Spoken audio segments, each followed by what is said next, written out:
Chapter 11. The air thrummed with lingering magic as Nicholas struggled to rise. Every fiber of his being protested, his veins ablaze with the toxic mana coursing through him. In a fleeting instant, his vision faltered, transforming the chaotic battlefield into a distorted image of fire, smoke, and fallen soldiers. He felt the weight of time pressing on him. A rapid deterioration coursed through his bones, unlike anything he had ever experienced. His skin was etched with creases. It was like time aged him by centuries in a single heartbeat. Yet he had no luxury to reflect on his fate. The city still stood, but at what terrible cost? A sergeant stumbled toward him, his armor battered and sword marred, yet still clutched tightly. The bleakness in his eyes reflected the loss he felt as he scanned the wreckage. Around them, the surviving soldiers moved through the debris, tending to the wounded and honoring the dead. The conflict had concluded, but its scars would run deep. A contingent of Thesian soldiers approached, their faces drawn with fatigue. Sir, The sergeant managed a feeble salute.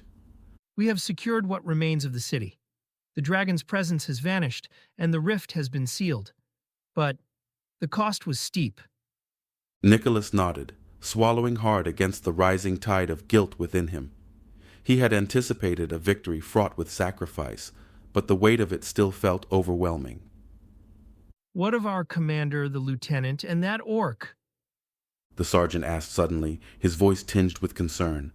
Nicholas hesitated, letting the words roll around in his mind before speaking. They are gone. The dragon's portal has taken them. Their destiny remains a mystery. A heavy silence enveloped them. Nicholas clenched his staff, willing his body to remain steady.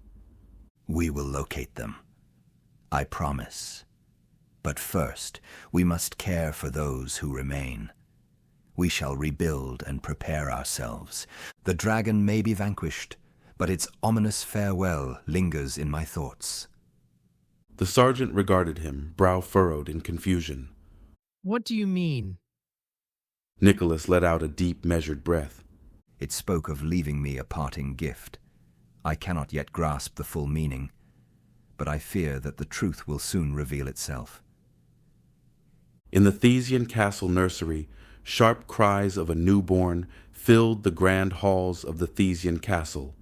Once a peaceful haven, the nursery now felt heavy, as if an unseen darkness weighed down the air itself. Queen Shira clutched her crying son tightly with shaky hands as she tried to calm the storm of cries from the tiny baby in her arms. Dante, my love, please. She murmured softly, rocking him gently in hopes of soothing him. But her comforting words seemed ineffective against his piercing wails. His screams grew louder, and his little body twisted as if something unseen tormented him. Beside her, King Hawthorne was gripped by a deep sense of despair. He stood frozen, fists clenched tightly at his sides, every muscle tense. Hearing his firstborn son cry out in pain shattered him. A wave of helplessness washed over him. This was a battle he couldn't fight, a foe he couldn't conquer with a sword. Without warning, a jagged scar slithered its way across Dante's delicate chest. It expanded rapidly, wrapping around his arms, chest, neck, and stomach, radiating an unsettling purple glow. It resembled dark ink flowing across his brown skin. The scar throbbed with an eerie intensity. It carried an unsettling rhythm that seemed to disrupt the surrounding air, sending tremors through the nursery. Objects began to shake, defying gravity before crashing to the ground. The wooden crib splintered, curtains tore from their rods like frightened animals escaping, and the glass windows cracked, creating intricate webs of fissures that spread out like frost on a winter's day. Hawthorne reacted by grabbing Shira's pale white shoulder as a sudden gust of wind rushed into the room, bursting the nursery doors open with a terrifying bang. Then the voice came. It roared through the castle like thunder, a presence unlike any other, deep and resonant, sending chills down the spines of all who heard it. Entro rach ifidtran, dala kuma nud, quali drung. Each word clawed at the air, spoken in a mysterious tongue that felt heavy. The voice receded, but its menacing presence still clung to them, an intangible weight that made breathing difficult. Shira gasped, clutching Dante closer to her chest, instinctively trying to protect him from whatever malignant presence had invaded their sanctuary. Finally, the king found his voice, trembling with uncertainty. It felt like something pulled from the depths of nightmares, dark, ominous, and hungry for despair. Shira inhaled sharply, her heart racing as she looked down at Dante. His cries had not softened. Instead, the strange scar on him pulsed with purple light more intensely, casting eerie shadows on the nursery walls that wriggled and flickered like restless spirits. The king swallowed hard as he tried to grasp the horror unfolding in front of him. He might be cursed, he finally whispered, the words hanging heavily, filled with despair. The queen flinched, her heart sinking painfully in her chest. No. She said firmly, shaking her head, as if by rejecting the words, she could erase the nightmare.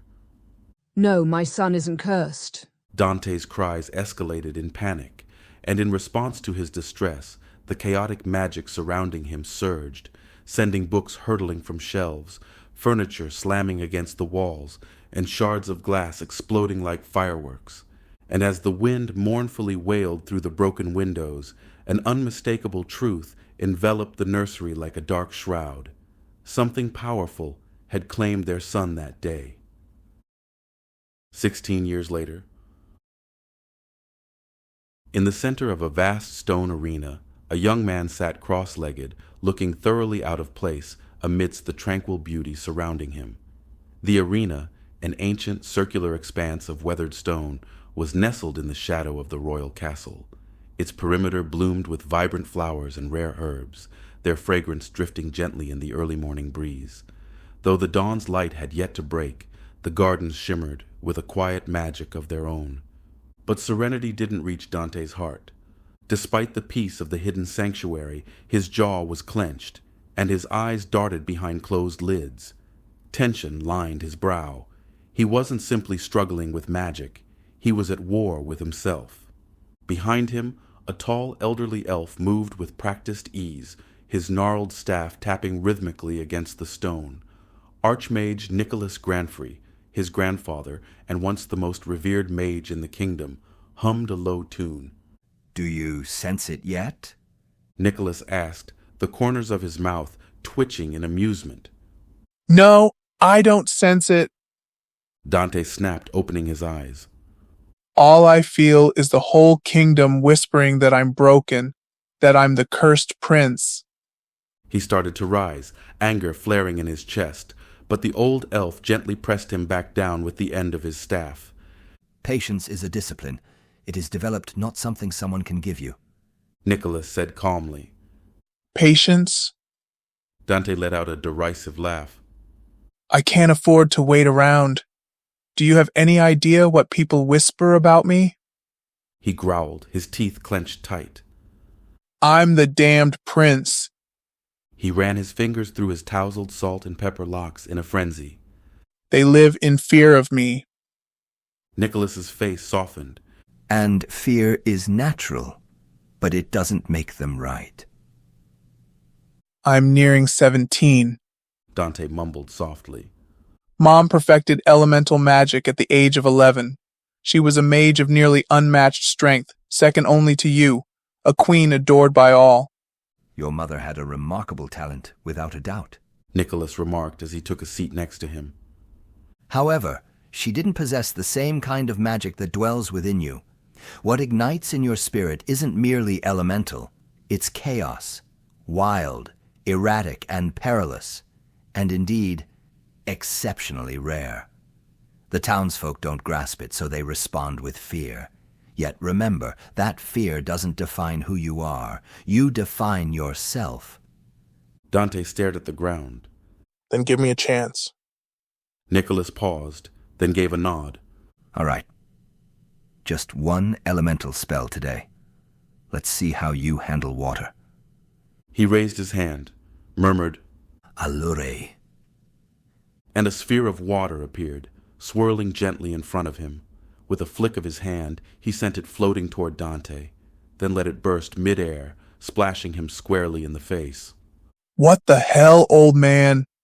Dante reeled back, soaked. Nicholas chuckled, tapping his staff twice against the stone.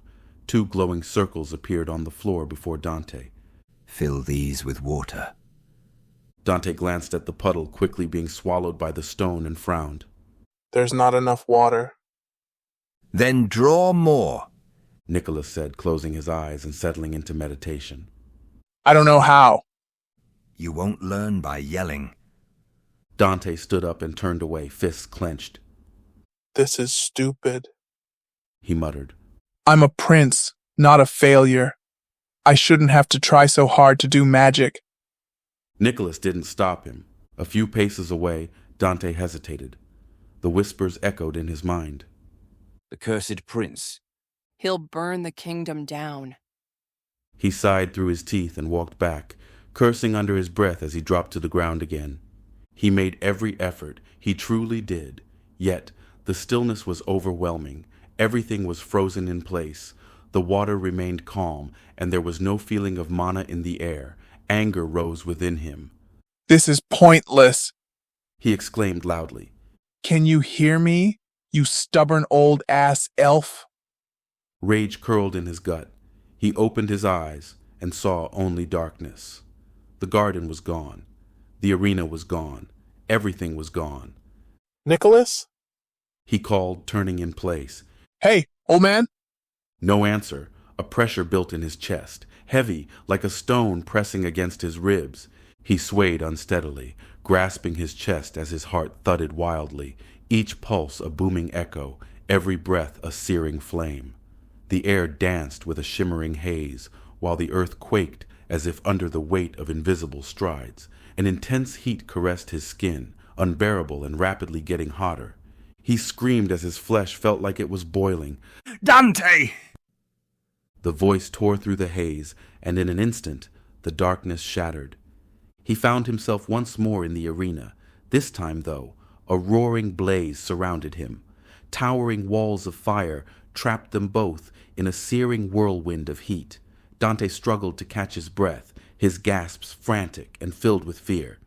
Your mana, it's spiraling out of control. Nicholas shouted as he dashed closer. The Archmage pulled a radiant talisman from within his robes and brandished it ahead. A burst of azure light erupted, meeting the encroaching flames head-on. A surge of energy surged through the arena, making the flames crackle and roar before they disappeared, leaving nothing but wisps of smoke spiraling into the dawn. Dante fell to the ground, his knees hitting the scorched stone as violent coughs racked his body. The stone beneath him was charred to an ominous black. Beneath the wrappings under his clothes, his scar throbbed with a vivid purple hue, a reminder of something he could never fully escape. Nicholas knelt beside him, placing a steadying hand on his shoulder. I didn't mean to. Dante rasped. I know. The old elf's voice was gentle now. But you must learn to master the storm inside you, before it controls you. Dante looked around at the scorched arena, at the circle meant to teach him control. He nodded, shame thick in his throat. Chapter 12. Smoke still clung to the early morning air like a bitter secret. By the time the castle staff arrived at the scorched southern arena, the fire had long since died. But the aftermath told its own story. Blackened stone, wilted gardens, the acrid scent of singed dirt. The truth didn't need to be explained. Everyone already knew. Some claimed the flames had whispered demonic omens. Others said it had taken the shape of a fierce beast. One servant even swore she saw the sun disappear when the fire erupted. It didn't matter what was true. By the time the first bell rang, the rumors had already blown out of proportion, crawling through every hallway and kitchen like a rotting disease. Dante walked those same halls in silence, hood drawn low over his face. Every glance met him like a blade, every whisper halted when he passed. Even the guards' hands drifted to their hilts. though they knew no steel would help them. He hated it, not just the fear, not just the whispers, but the fact that some part of him believed them. He had barely stepped into the main hall when a voice cut through the silence. His Majesty has requested your presence, Prince Dante. A royal attendant bowed when Dante noticed his presence. Requested was just a polite way of saying summoned. Dante knew the tone. His father, King Hawthorne, didn't call him unless something had broken or somebody was harmed. Dante nodded once and in a lazy tone said, Lead the way. The throne room loomed ahead like a great stone mouth. Banners of brown and purple draped down from towering columns, each one bearing the sigil of House Greaves, a roaring bear crowned in flame. They fluttered in the morning breeze, regal and cold. King Hawthorne sat atop the dais, cloaked in purple trimmed with brown fur. His silver crown rested firmly on his short black hair. Queen Shira stood beside him, her expression unreadable, her pale eyes flicking to Dante with something like worry or perhaps warning. You summoned me, Dante said, standing at the base of the stairs. He did not kneel. The king's voice landed with the weight of stone. I did. Do you deny what happened in the southern gardens this morning? No. Dante said, calm but tense. I lost control. You never had control to begin with. Dante's eyes narrowed. I was meditating, just like grandfather instructed. I didn't cast anything. Yet fire erupted, Hawthorne replied. The flowers burned, the stones cracked. Servants claimed the sky even dimmed. There were no words that could make it better. Dante felt it too, the way the magic twisted inside him. It didn't answer commands. It responded to emotion, to pain, to fear. Queen Shira spoke softly. It wasn't just fire, there was a magical echo, a disruption. Whatever he was feeling, his magic responded to it. She's right, Dante admitted. It's never just one thing anymore. Sometimes it's fire, sometimes ice, lightning. Once it was something that turned an entire practice dummy to mud. He took a breath. It changes with my emotions. A volatile prince, Hawthorne said coldly, is a dangerous prince, and this kingdom cannot afford to be ruled by fear. Then stop making me the fear. Dante snapped before he could stop himself. I didn't ask for this. I didn't ask to be cursed. The king rose from his throne, eyes flint hard. You are not cursed because of your magic, boy. You are cursed because you allow it to master you. Silence. Even the guards stilled. Dante's fists trembled at his sides. His breath fogged in the suddenly chilled air. Something stirred beneath his skin, thin, cold, creeping. Not flame, not lightning. Ice. Cracks slithered across the marble beneath his boots. Frost bloomed across the stone, curling up the pillars and edging the royal banners in white lace. The temperature dropped. Breath misted in the mouths of courtiers. A wind stirred where there should be none. And in the heart of it, Dante stood trembling, lips moving, muttering words only he could hear. The voices had returned. They're afraid of you. You'll never control it. You're not their prince. You're their monster. Dante! Queen Shira stepped down from the dais, her voice cutting through the storm like dawn through fog. She reached him, gently placing her hand on his shoulder. The magic dimmed, the ice halted, the voices receded, though not fully. He flinched. I'm sorry, he whispered, eyes wide with shame. I know. She murmured and pulled him into an embrace. Just breathe, my son. You are not alone in this. Behind them, King Hawthorne returned to his throne. He said nothing. The frost melted at his feet as he sat, resting his chin on his knuckles in quiet, stony thought. Later, that on that afternoon the sun had risen high above the castle, Dante found himself struggling with the silence while curled in his chamber window, staring at the courtyard below. His father's words echoed endlessly. Volatile. Dangerous. Never had control. The voices hadn't left either. He wants to cage you. They all do. Even your mother will leave you in the end. Dante pressed his palms against his temples. Shut up. He whispered. You're not real. A knock at the door. His Majesty will speak with you again. The attendant said through the wood. Be ready by the 4th bell. All Dante could do was sit there and wait. He couldn't exactly tell his father no. Elsewhere, in Nicholas Granfrey's Tower of Magic, the mage moved through his private chambers like a storm in slow motion. Candlelight flickered as he passed rows of towering bookshelves, each one packed with grimoires, rune tablets, and scrolls inked in languages long dead. He stopped at a sealed chest marked with shimmering wards. With a flick of his fingers, the chest unlocked. Inside, fragments of a black eggshell, smooth as glass, veined with threads of pulsing starlight. Each shard hummed with cosmic pressure, as though something was still alive in them. 16 years since you cracked the sky. Nicholas murmured, laying the shards on his work table. And I still don't understand what you left behind. He leaned in, bringing a magnifying lens over the largest piece. The runes etched within it shifted when he blinked, symbols that bent logic and reasoning alike. He remembered it clearly, the day the veil tore open and the huge swirling rift, the day a dragon the size of a mountain screamed across the heavens. And now, as he traced the fragments with trembling hands, a dreadful suspicion crept into his mind. Something hadn't been defeated that day. It had only begun. In the throne room, later that afternoon, the doors closed behind Dante once more. This time, there were no guards, no court, no queen, just the king. Sit, Hawthorne said. Dante obeyed, warier now. You lost control again, the king said, voice tired. You are almost 17. You are not a child. That ice could have ended lives. Dante remained silent, looking away. The king noticed this and sighed. No one means to be a weapon, Hawthorne said. But the world doesn't care about your intent.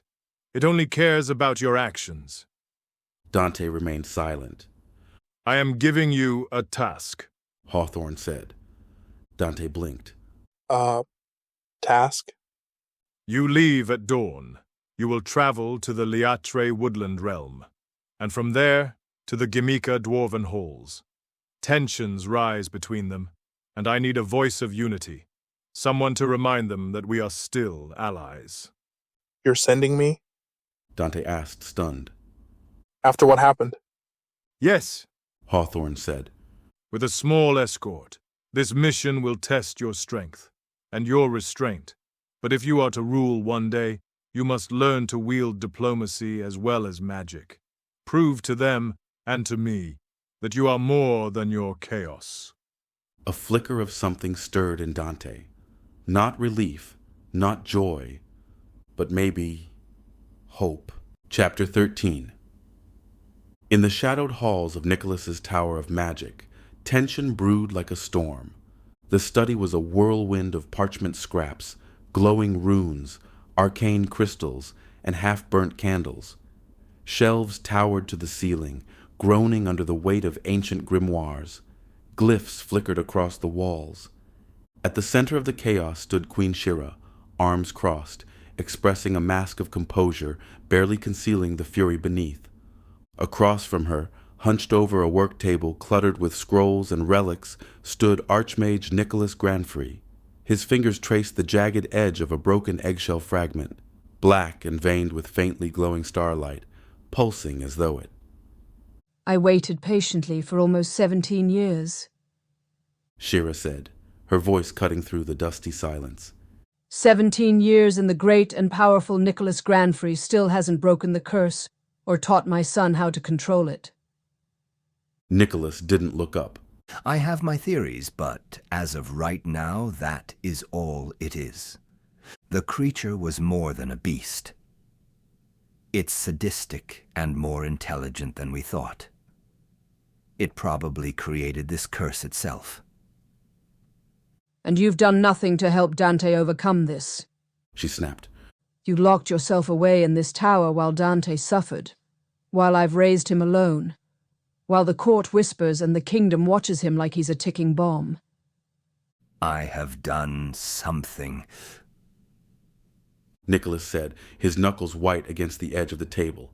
I've studied every scrap of lore on chaotic mana, every deviation of wild magic.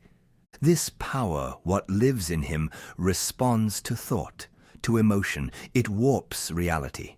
If I can isolate a framework, a method to... And if you can't? She demanded, slamming her palm against the desk. The runes on the walls shimmered in agitation. He finally looked at her. Then it will destroy him, Nicholas said quietly. And maybe even the world. The silence that followed pulsed with quiet, crackling magic. You left me years ago, and I accepted that. Your study and work was always more important to you. Shira said, voice softer, but no less sharp. You disappeared into your books and wards and didn't come back. Not when I needed you before Dante was born. Not after the sky tore open. Nicholas turned away, pain tightening his shoulders. You look too much like your mother when you're angry. Shira stared at him, wounded and furious. Is that why you avoided me all these years? I see what I've failed, Nicholas said, almost to himself. Every day.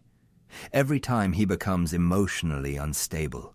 Every time they call him cursed. I wasn't there to stop it then.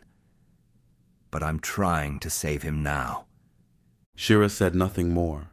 She turned and walked toward the tower stairs, footsteps echoing in the flickering light.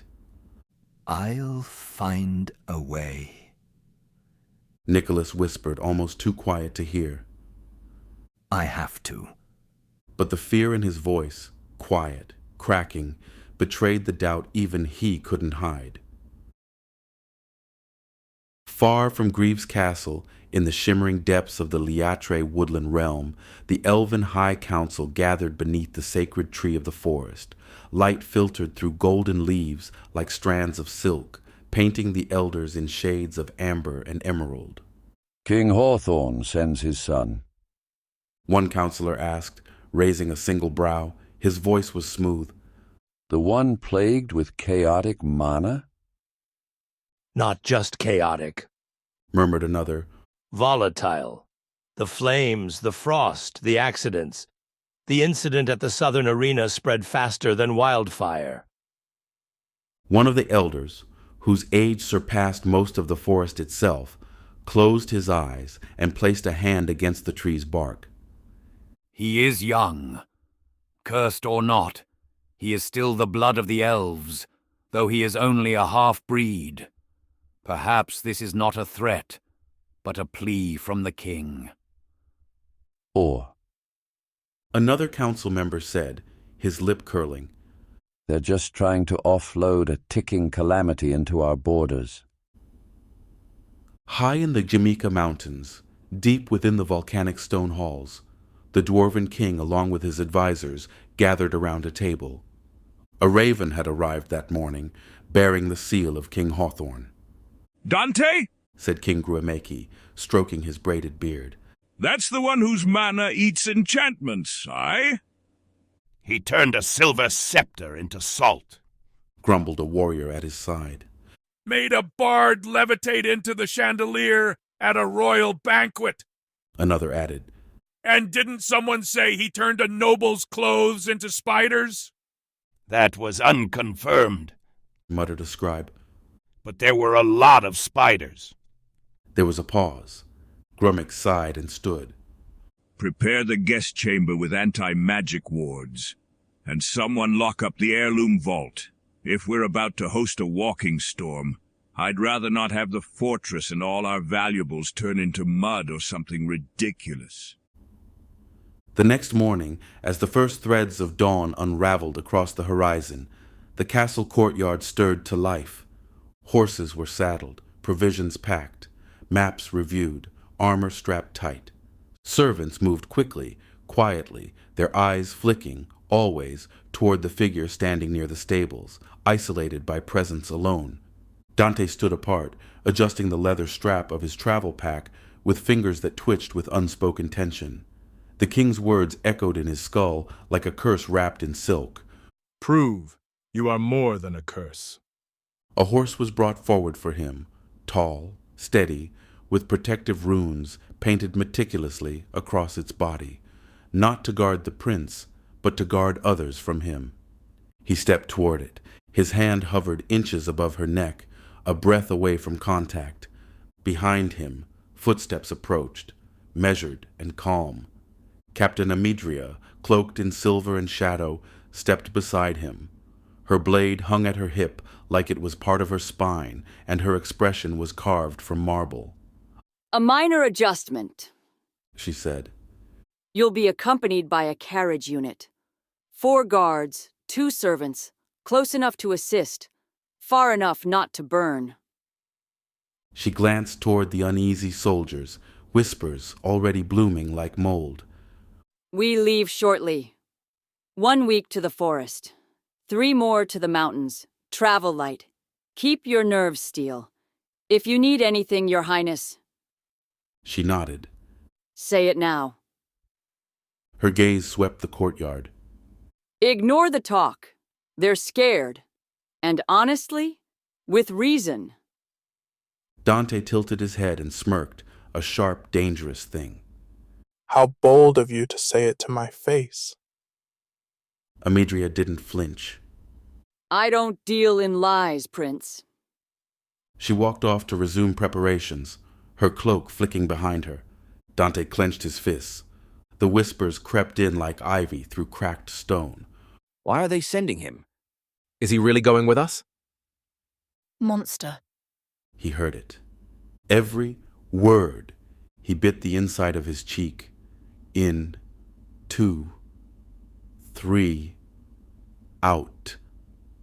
But the anger bubbled up quicker than his breath could calm it. He was already in the saddle when it happened. The enchanted mare beneath him shifted uneasily beneath his weight as his fingers curled into her mane. His mana was hot now, crawling under his skin like fire, given thought. One final whisper drifted to his ear. "Monster."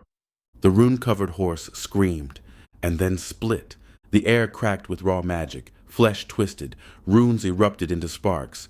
In one awful moment, the mare's body buckled, bones snapping, skin tearing open like fabric.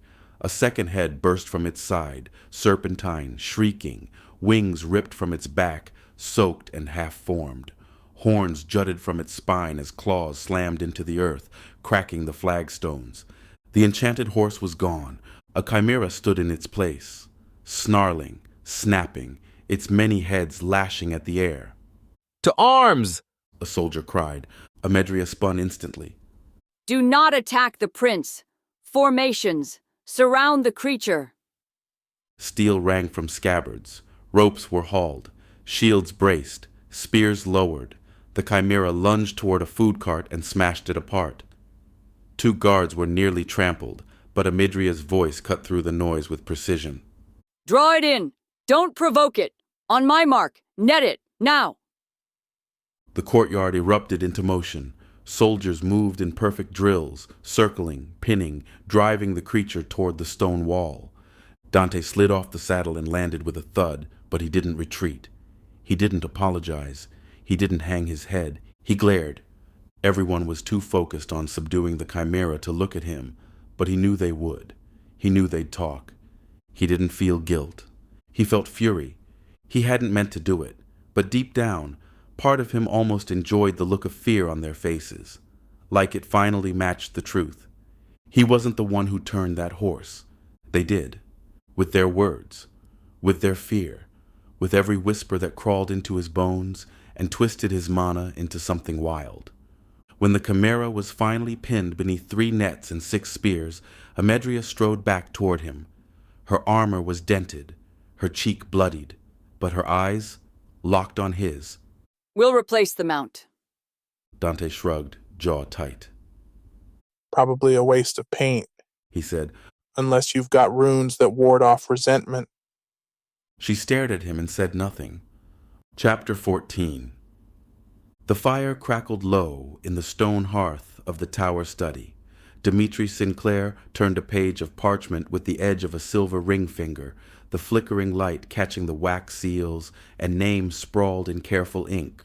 Reports. A half-finished letter with the royal seal. He reached for a quill and then stopped for a moment. Then, without looking up, he said, "I can almost feel you, breathing on my neck." A figure emerged from the shadows near the back wall, making no grand entrance, just a ghostly grace in his movements. They stood silently, neither bowing nor uttering a word. Dimitri remained engrossed in his paperwork, sliding a sealed scroll across the desk. "Here, take this," he said. "It took a bit of time, but I've managed to add you to the King's secondary support team, the one set to meet the Prince later. You'll be the 4th member." He paused before adding, "The Prince is leaving today. Don't get too carried away. An unfortunate accident will suffice. But if a better opportunity arises for him to vanish, seize it. I need you to succeed. But make sure there are no traces back to us." The figure stepped forward and snatched the scroll, and Dimitri tossed him a heavy sack that clinked with the sound of coins. Peering inside, the man broke into a sinister grin before fading back into the shadows. As the morning slipped away, the group found themselves on a dusty road heading into the woods by noon. The path meandered gently through sparse trees and rolling hills. Dante rode near the middle of the pack, mostly keeping to himself. Up front, Captain Amadria occasionally called out orders, but allowed the quiet to linger. The first day had turned out to be unexpectedly calm. Later in the afternoon, they passed by 2 weathered stone markers that lined the road. Soon after, the sound of hoofbeats reached their ears. 4 riders came into view from the rear, moving at a steady pace with their banners rolled up, appearing proper and poised. Amadria lifted her hand. "Halt!" The group slowed. The riders came to a stop just ahead. The leader, a man in clean standard-issue armor, removed his helmet. "Lieutenant Rourke, ma'am. We were dispatched this morning to reinforce your escort. Lay orders. We carry writ from the king." She dismounted, accepted the scroll.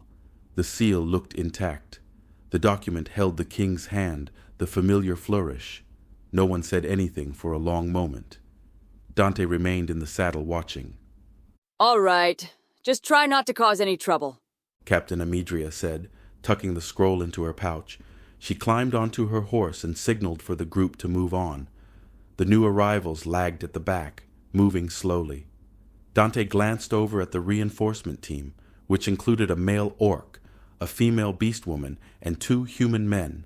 One was an archer, while the other wielded a spear. As he studied the group, the orc caught Dante's gaze and flashed a grin that made him uneasy. Not wanting to engage any further, Dante turned away and resumed riding. Before long, night fell, and the camp came together under dense tree cover.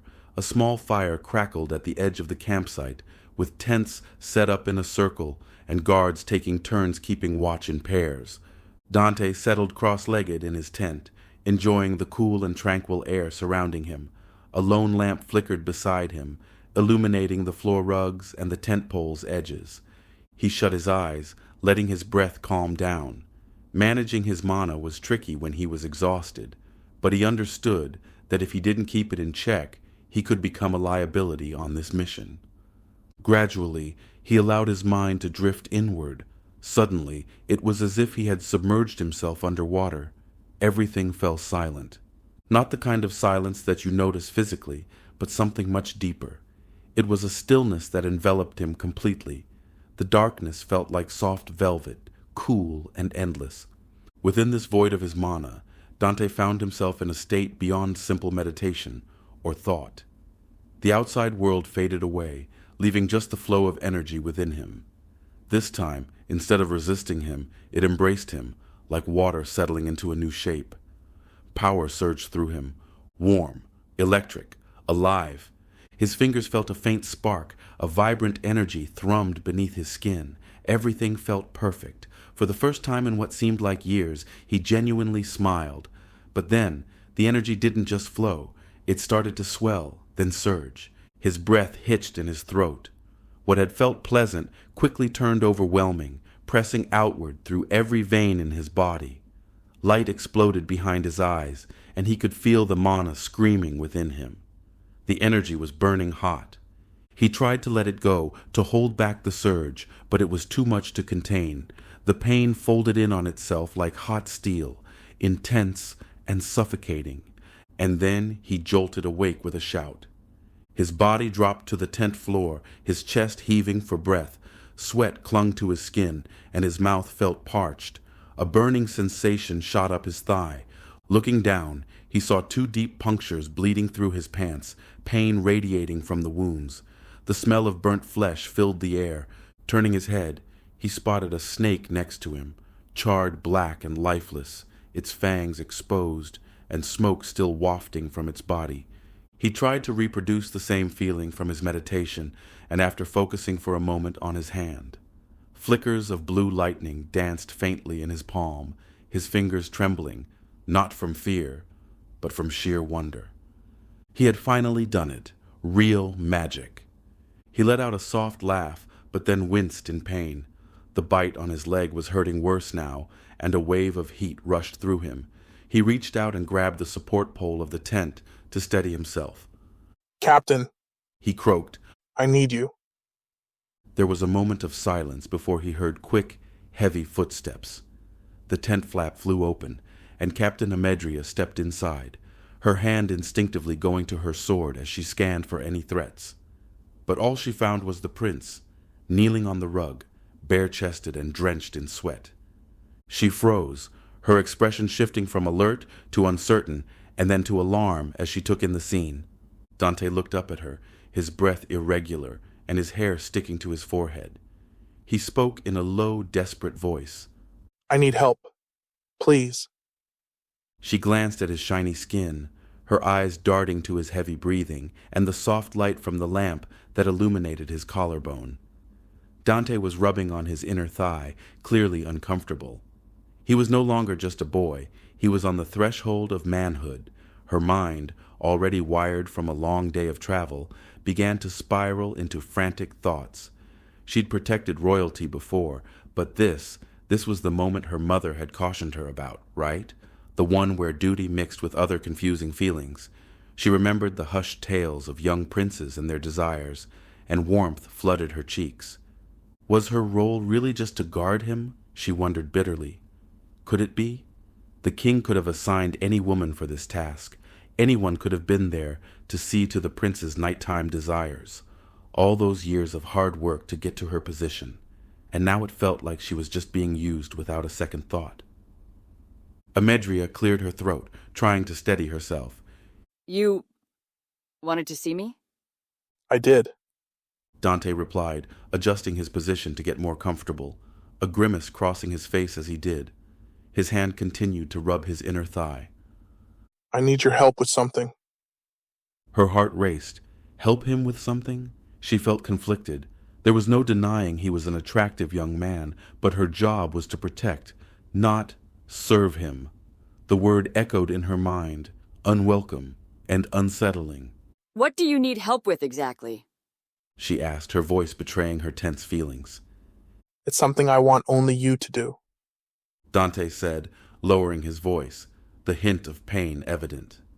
He paused before continuing. It might involve sucking something.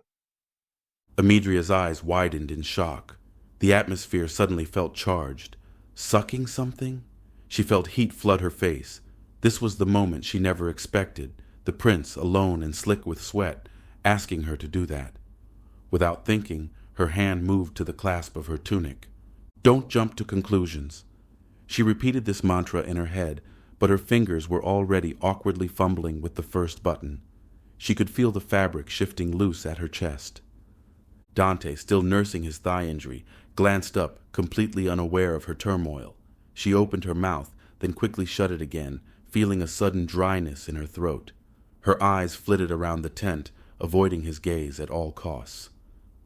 What are you doing? He asked. Dante let out an exasperated sigh and, with some effort, pulled his pants down below his knees. Amedria blinked in shock. Her lips parted in surprise, and her fingers stilled on the button. She braced herself for whatever was about to happen next. Then she saw it. There was inflamed, tender skin, 2 deep bleeding puncture wounds, a dead, sizzling snake lying nearby. "Oh," she said flatly, her voice stripped of any panic or assumptions that had just consumed her. Her expression shifted from shock to horror as the color drained from her face. "A bite." Yeah.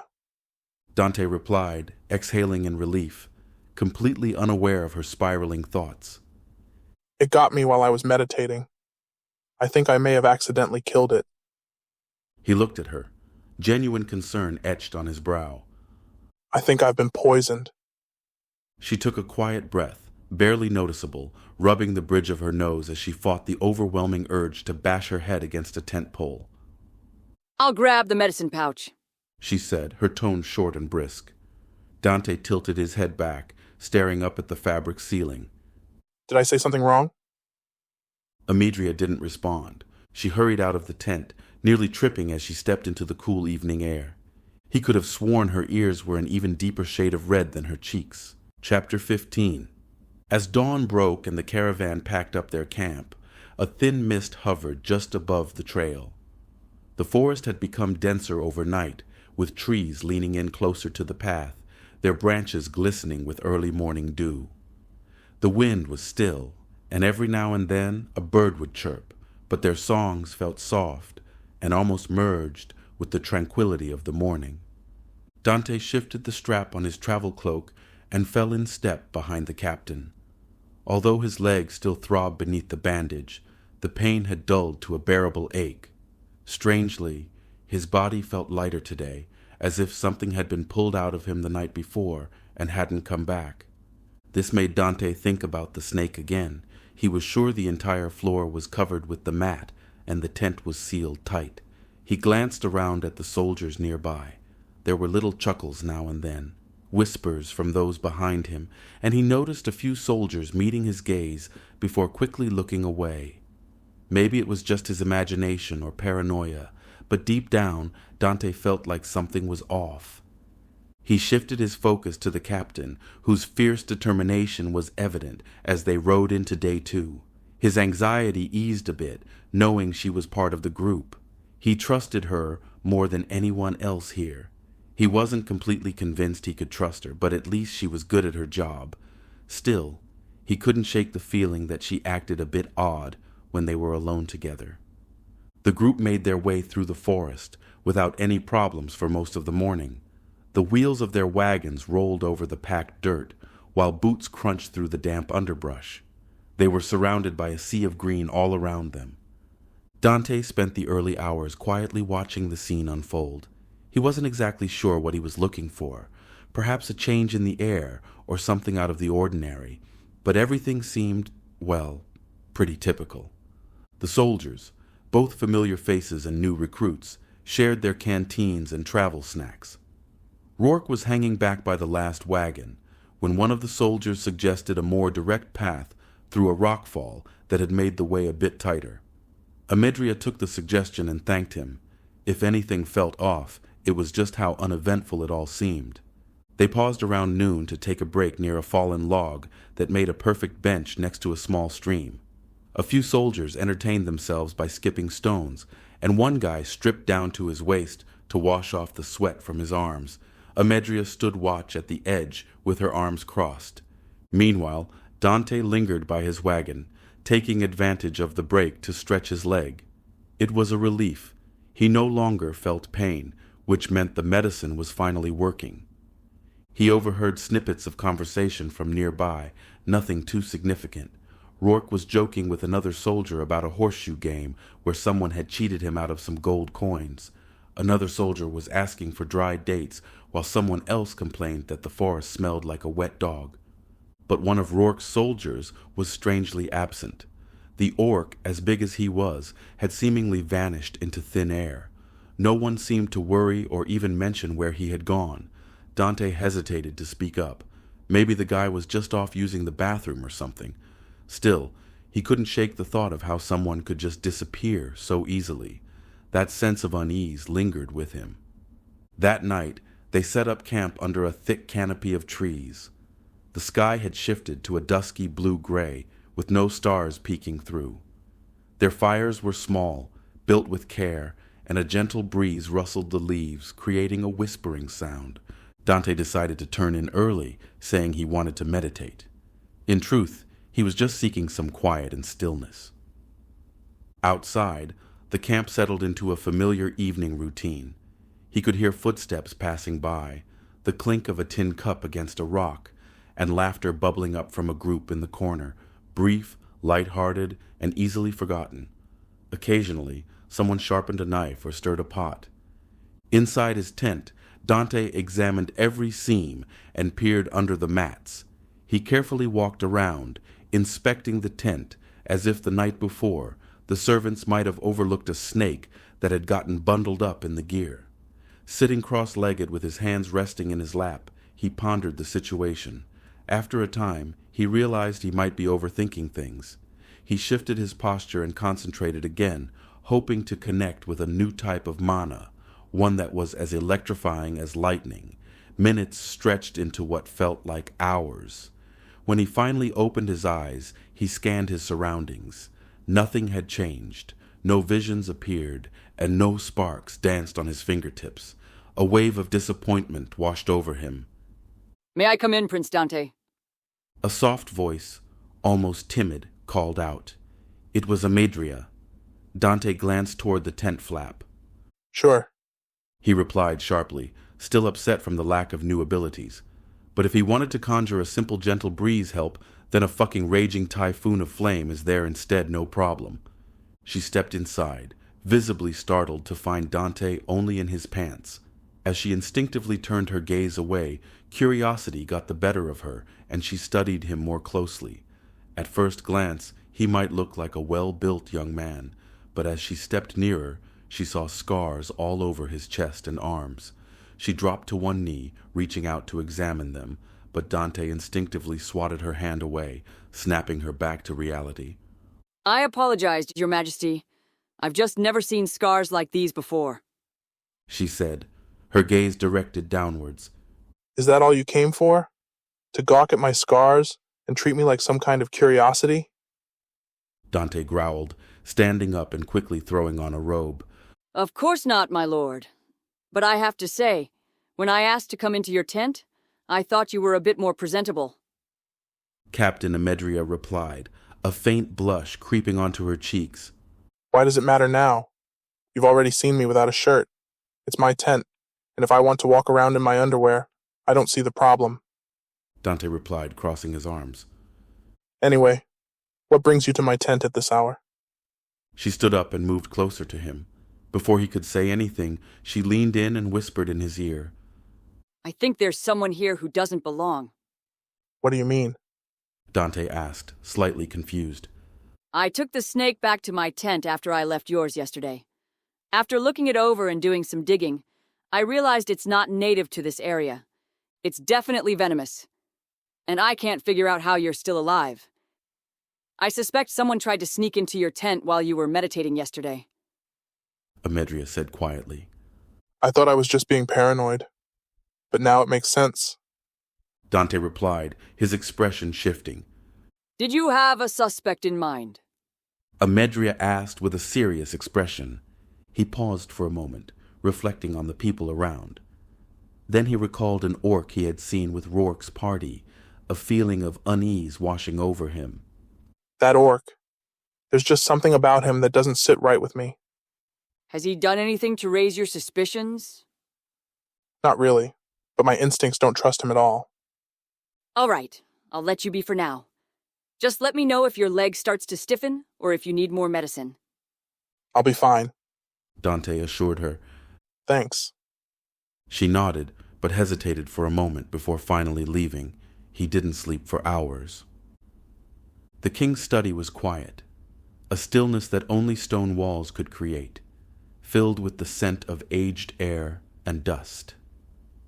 Nicholas stood by the fireplace, arms crossed behind his back, watching the embers dance slowly. He hadn't spoken for a solid minute. Behind him, King Hawthorne poured himself a small glass of spiced wine, then turned to face him. "You're not paying attention," the king said gently. "I am," Nicholas shot back. "You just don't like what I'm saying." The king offered a faint smile and stepped closer, presenting the glass to Nicholas, who politely declined, pushing it away. Hawthorne didn't seem offended.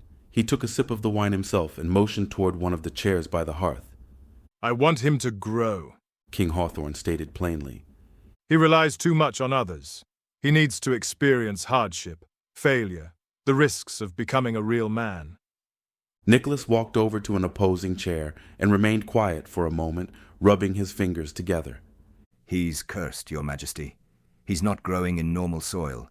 You need to nurture Dante a little more to ensure he's pushed in the right direction." "Which is why I want him to try," the king replied. "He won't always have you or me around. He has to navigate paths that don't come with someone clearing the way for him." Nicholas's face was unchanged. "And what if this turns him into someone colder and more sinister? What if he learns to shut off his emotions and ends up fearing himself as much as he fears others? Is that the kind of man or king you want him to become?"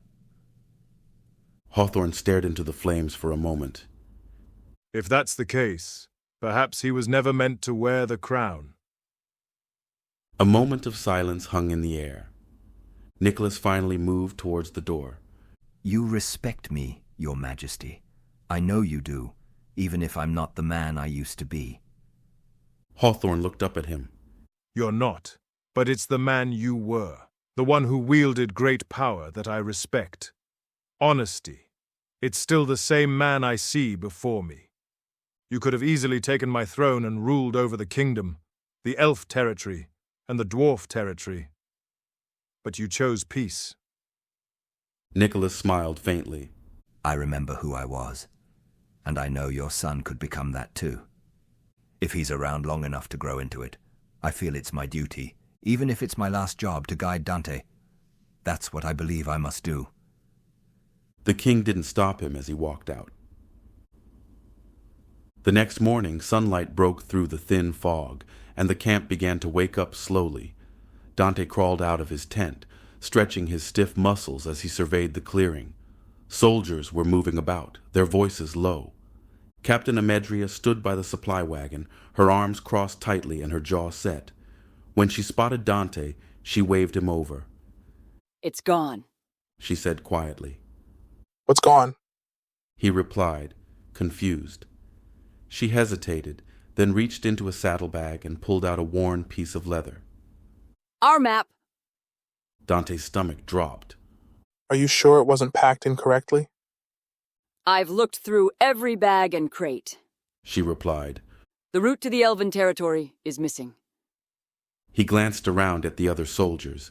They weren't panicking yet, but their eyes were fixed on Amedria, waiting for her next move. Holding the torn piece of the map between her fingers, she continued, "It could have been stolen or just misplaced. Either way, we can't afford to stop now." She turned away, taking a deep breath. "We'll move northeast. Elven paths usually follow the rivers, so we'll stick close to the water. Everyone, stay vigilant and watch each other's backs." The group gathered itself and set off again. Dante didn't say anything as they rode, but a nagging feeling told him the missing map wasn't just a simple mistake. It felt like they were walking into something ominous. By late afternoon, they reached the edge of a shallow gorge. The woods around them grew more alive with sounds, flies buzzing, trees thick with fungus and dark moss. The air felt off, heavy and stale. That's when the stench of rot and decay hit them. One soldier nearly toppled off his horse, retching. Just as they crested the next rise, Amedria signaled for them to halt. Down in the ravine, there was what you might call a settlement, though it was pretty rough-looking.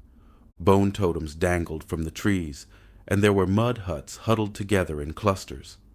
The stench of decaying animals filled the air, with some carcasses completely stripped bare and others still gnawed on. But they weren't alone. Figures loomed nearby, large, misshapen creatures with skin like gray mud, bulging yellow eyes, and arms that looked like knotted clubs of muscle and grime. They were trolls. 3 of them shuffled around the huts. One was tearing meat from a goat that was hanging, while another munched on something, and a human hand was still visible in its grip. Suddenly, one of the trolls raised its head, sniffing the air. Amedria muttered a curse. Fuck! They're probably picking up our scent now. Dante felt a rush of adrenaline at the thought of having to fight. Maybe he could unleash some of his lightning magic if it came to that. There was really no way to sneak past them. Chapter 16. Dante's heart raced, pounding against his chest like a frantic drum as adrenaline surged through him. This was the moment. A dark thrill coursed through him, sparking a sense of urgency. He was happy to have felt a familiar sensation in his hands, a tingling warmth that hinted at the electricity building inside him. He could feel the lightning just waiting to break free. He knew it was imperative to try to control the overwhelming power so he doesn't incinerate everything around him. Form up! Amedria shouted, her voice slicing through the thick tension in the air. She had her hand on her sword, transitioning from a cautious observer to a warrior ready for battle. The 5 royal guards quickly arranged themselves, shields overlapping and spears aimed. Rourke and his squad weren't as organized, but they were resolute, pulling out their weapons prepared to do what they must to survive. Protect the wagons! Amedria ordered, her gaze falling on 3 servants huddled in fear by the supply cart. They looked like frightened mice, their faces pale and hands trembling. A troll looked over after having picked up their scent, let out a horrible roar that sounded like stones grinding together, and lumbered forward, its massive, filthy arms swinging carelessly. 2 more trolls, alerted by the noise, raised their heads, their yellow eyes locking onto the group. Dante was overwhelmed with a mix of fury and excitement. Could these vile creatures really think it's all right to gobble up anyone who accidentally steps into their turf? His fingers were twitching, and he could practically feel the energy buzzing around him. The urge to unleash his new powers on them, to reduce them to nothing but ashes, was incredibly strong. The thought that he might finally be seen as useful was almost too thrilling to handle. Steady! Amedria called out, surprisingly calm despite the rising tension. As the first troll began to climb up the gorge, its giant claws tearing into the loose dirt, Dante didn't wait for any orders. He raised his hand, driven by the need to show off his new power and control. A jagged bolt of chaotic raw lightning shot from his palm and slammed into the troll's chest with a loud thud, sending sparks flying everywhere. The troll let out a roar, a mix of pain and primal rage, yet shockingly, it hardly stopped. Its tough, leathery skin, resembling hardened mud, absorbed the blow, leaving only a singed mark behind. Dante's eyes widened in disbelief. His lightning should have done more. This wasn't just a little zap. It was a full-on surge. Frustration surged within him, causing the crackling electricity in the air to thicken and intensify. They have tough hides! Amedria shouted, her sword drawn and gleaming in the fading light. Concentrate your attacks. Don't let them get too close. The other 2 trolls were now climbing up, slowly but steadily. One of Rourke's men, the hefty orc, raised his axe. Trolls. They'll eat anything that's alive, Captain, and they regenerate too. Amedria's eyes narrowed in determination. Regenerate? That's going to complicate things. We need to take them down fast. The first troll reached the top of the gorge, its massive form blocking the narrow path. Its flat yellow eyes locked onto the nearest soldier. It swung its huge arm, a move that could have crushed a weaker man. The soldier, a young recruit, just managed to lift his shield in time, but the force of the impact sent a jolt through his arm, staggering him back and leaving him pale with shock. Dante, ignoring Amedria's frantic commands, turned his attention back to the first troll. His anger boiled inside him, a mix of frustration and indignation. He knew his magic hadn't been enough. He needed more. He needed to make them pay. With a surge of energy, he unleashed another bolt, thicker and more volatile, crackling with unrestrained power. This one hit the troll's leg, causing the beast to stagger and let out a terrible roar.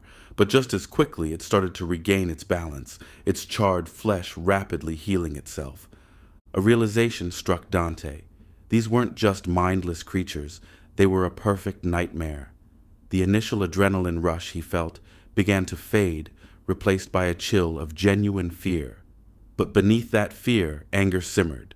Anger at the trolls for being a threat, anger at his own magic for falling short, and anger at the world, which always seemed to throw obstacles his way. As if his emotions fueled the chaos, the air around him crackled energetically, the hairs on his arms standing on end. He could feel the raw power coursing through him, no longer just tingling, but surging like a wild storm. This was his mana, vast and unpredictable, responding to his turbulent feelings. The kingdom had called him the Cursed Prince for a reason. Amedria noticed the shift in his energy and glanced at him, her eyes wide with a blend of concern and hope. Dante! Target their eyes or joints! She yelled, parrying a powerful but clumsy strike from the first troll with her sword, the metal ringing in the air. But Dante was too focused to hear her advice. This was the first real fight he had ever faced, and adrenaline pumped through his veins. Nearby, one of the seasoned royal guards lunged forward, driving his spear into the troll's arm. Thick, black blood spilled from the wound, a foul, oily substance that quickly filled the air with a rancid smell. The soldiers closest to the bleeding creature, including the young recruit who had been knocked back earlier, began to cough violently, their eyes watering. A wave of dizziness hit them, making their movements clumsy and slow. Their blood is toxic, Lieutenant Rourke shouted, dodging a strike from another troll. It's causing paralysis. Stay clear of their wounds. Listen up. Hold your breath when you go in to strike. Amedria shouted, her voice strained as she ducked another attack. Don't breathe in their blood! Dante noticed the effects. Soldiers near the bleeding troll were staggering, their bodies locking up with panic and confusion. His anger sharpened, not just towards the trolls, but also at the helplessness of his guards, at the sheer injustice of it all. He was supposed to be a powerful mage and a prince, yet here he was, watching his soldiers fall to a noxious substance. He felt a storm brewing in his chest, a low rumble that shook him to his core. He wasn't trying to aim anymore. He was simply releasing the fury within. With both hands thrust forward, twin bolts as thick as tree trunks burst forth from his palms. One struck the first troll square in the head with a heavy crackle, making it stagger back, dazed and confused. The other bolt hit the third troll in the back, causing it to topple over and lose its footing. It's working! Keep it going, Prince! Amedria shouted, seizing the moment to plunge her sword deep into the first troll's shoulder. The dark blood streamed out, but she held her breath, her face set in grim determination. Rourke's men were either tougher or maybe just more reckless, seemed to handle the paralyzing stench a bit better, though they still moved awkwardly. The hefty orc swung his axe like a maniac, grunting fiercely as he cut through the third troll, sending out another spray of foul blood. Dante kept a close eye on him, trying to figure out if he was too perfect in his movements. He appeared to genuinely take on the trolls, but Dante's deep-rooted skepticism gnawed at him. Dante's attention shifted to the servants clustered by the supply wagon. They were huddled closely, their soft whimpers barely cutting through the sounds of trolls roaring and steel clashing. Anxiety twisted in his gut. He had to keep them safe. He had to put an end to this chaos. As the battle grew fiercer, Dante glanced back at the orc, but then he noticed the beast woman. She was a blur of dark gray fur with black stripes and lean muscle, gracefully dancing around the outskirts of the fight. She was a tiger beast woman with loose robes that hid her slender body. While the soldiers were struggling, she flowed through the chaos with an unsettling elegance, always just out of reach of the trolls, yet right where the action was. She wasn't just fighting, she was watching and analyzing. Then it happened. A young royal guard, The very recruit who had been hit first stumbled as the paralyzing fumes took full effect. He dropped his shield, gasping for breath, terror in his wide eyes. The giant troll raised its club-like arm for the kill.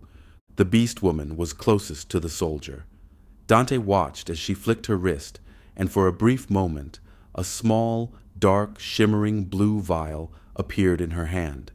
She uncorked it with her teeth in a quick motion, and in another flash, ran her wickedly curved dagger along the vial's edge. The blue liquid shimmered sickly in the dim light. No one else seemed to notice. Everyone was too wrapped up in their own desperate survival. She didn't seem interested in the young soldier, and seemed like she ignored his presence. As the troll's arm came crashing down, she lunged past the paralyzed guard, using him as a shield. Her blade, slick with fresh liquid, struck not at the troll's head or heart, but precisely behind its knee, leaving a faint ribbon of blue streaking down its leg. The troll unleashed an angry roar, clearly in pain, but it didn't stop its assault, completely overlooking the beast woman. One of the soldiers tried to help by focusing on the troll, but it was too late for the young recruit. With a brutal swipe, the troll's arm slammed into the soldier's head, producing a horrifying crunch. The soldier's body crumpled to the ground, lifeless, his shield now just a forgotten object at his side. His crushed form turned into a gruesome mess of flesh, with his head and chest rendered into chunks. The troll, briefly sidetracked, plopped down and started ripping into the carcass, munching on bone and meat as if they were sweet treats. Dante's stomach twisted. That looked like poison. A soldier using poison in the heat of battle? Sacrificing a comrade? Alarm bells rang in his mind. This was not how soldiers conducted themselves. This was how predators hunted. His previous suspicions about the orc faded, replaced by a chilling certainty focused on the beast woman. Meanwhile, Amidria was a blur of activity, taking on a second troll, her sword flashing like silver. She moved fluidly, ducking under massive attacks, parrying blows that would easily break bones, and slicing through the air with precision. Each cut drew black blood as she severed tendons and carved deep gashes into its tough skin. She was a true master of the blade, moving with a speed that was almost impossible to follow. The troll roared in frustration, its body becoming increasingly disfigured by her relentless strikes. But it wasn't finished yet. The first troll, enraged at the sight of its injured ally, growled and charged at Amidria, forcing her to break away from her initial opponent. The troll she had been battling was healing at an alarming rate, its wounds closing up quickly, though its movements remained awkward from the earlier damage. Amidria, despite her skills, was clearly frustrated. Trolls don't work together, she thought, a subtle frown crossing her face. This wasn't just a random attack. They were too brutish and territorial for that. There was something about this group. They were working in sync. A shiver ran down her spine. Someone was orchestrating this. 2 more royal guards, panic in their eyes from the paralyzing stench that filled the air, fell prey to the advancing trolls. One was grabbed by a huge brute and brutally torn in half, his screams abruptly silenced as his body fell apart on either side of the monster. The second guard, too slow to escape, was devoured alive, his cries muffled as he vanished into the troll's hungry maw. The horrific scene sent fresh waves of fear through the remaining soldiers and ignited a fierce anger in Dante. The third troll was blissfully munching away, completely oblivious to the soldier who was desperately slashing and stabbing at its back. It seemed like the soldier recognized the young recruit, because tears flowed down his face as he fought against the massive creature. Eventually, the troll either wrapped up its meal or, annoyed, swung its fist backward, catching the soldier off guard and sending him hurtling 20 feet away.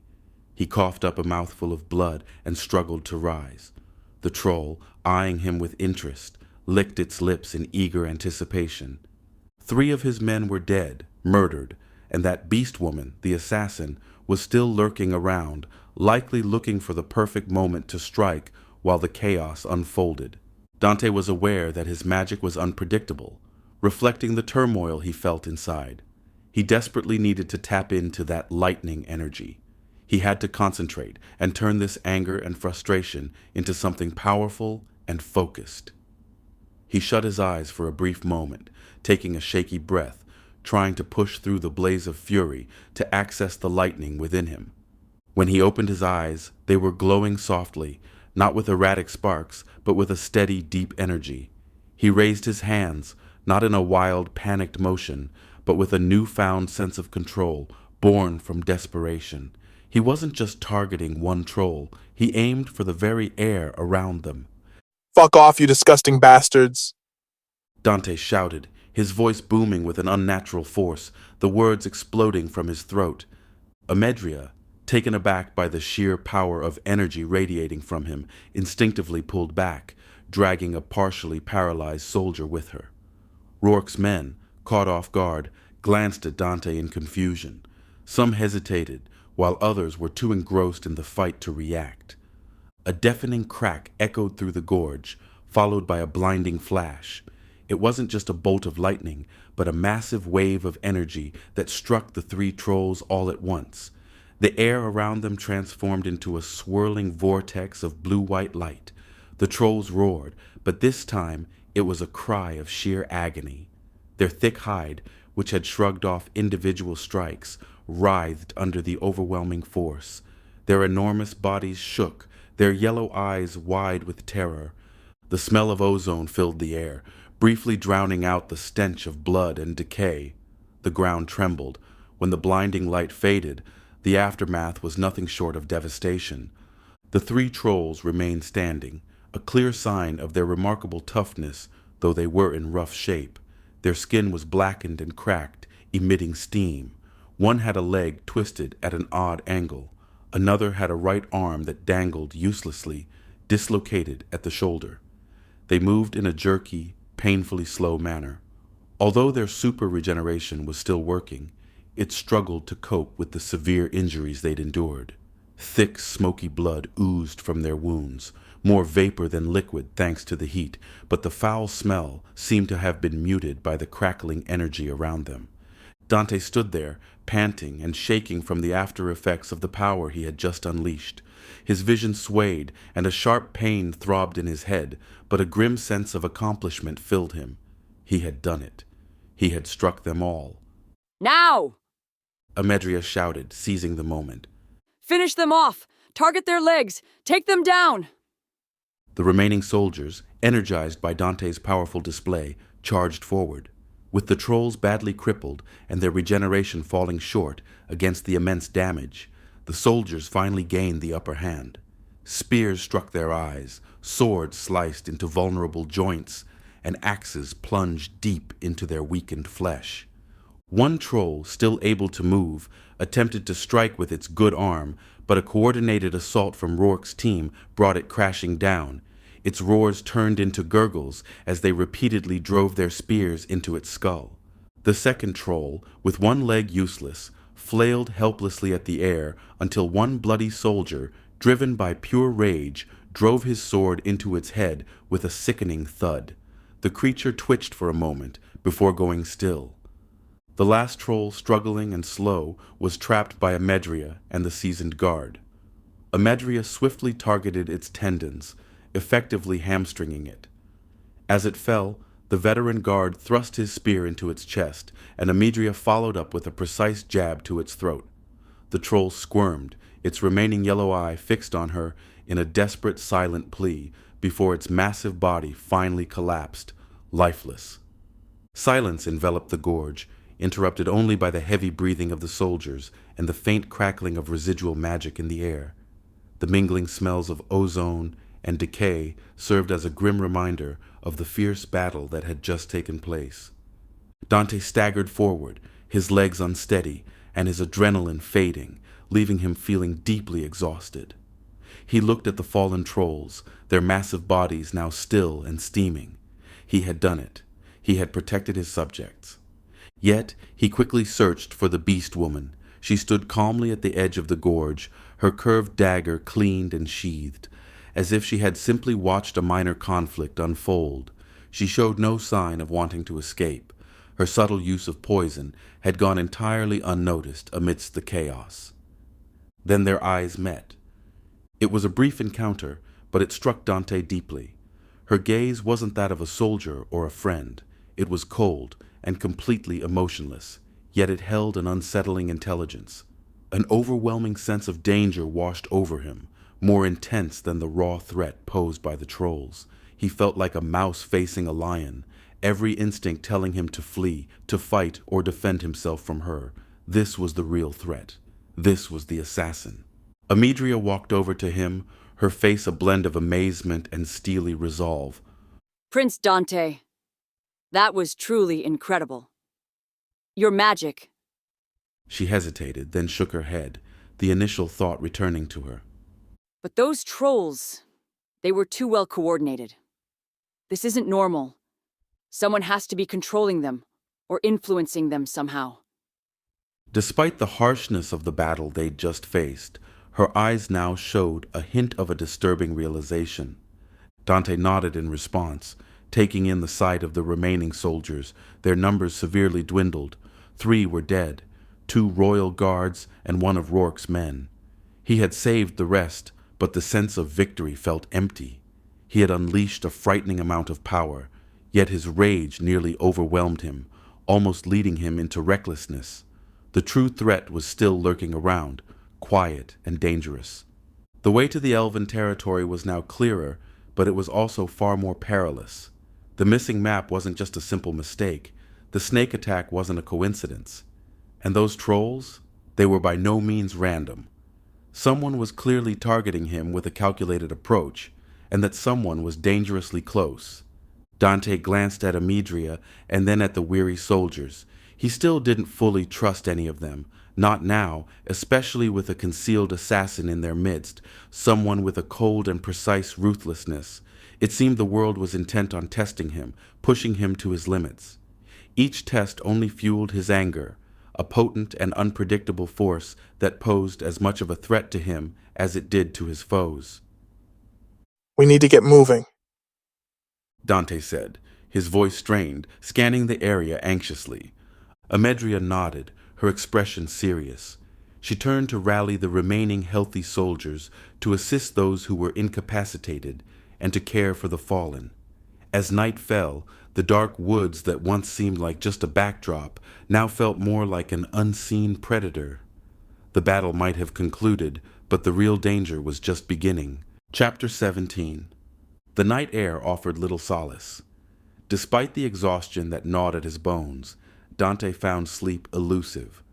The gruesome images of the dead soldiers replayed in his mind were vivid and unforgiving. He tossed and turned on his bedroll, a gnawing unease that had taken root in his gut. Finally, he pushed himself up, pulling on his travel cloak. The camp was settling, but a few sentries still paced, their silhouettes stark against the small, flickering campfires. He needed to talk to Amedria. She was the only one he felt even remotely comfortable with and seemed capable enough. He found her by the remains of the main fire, meticulously sharpening her sword.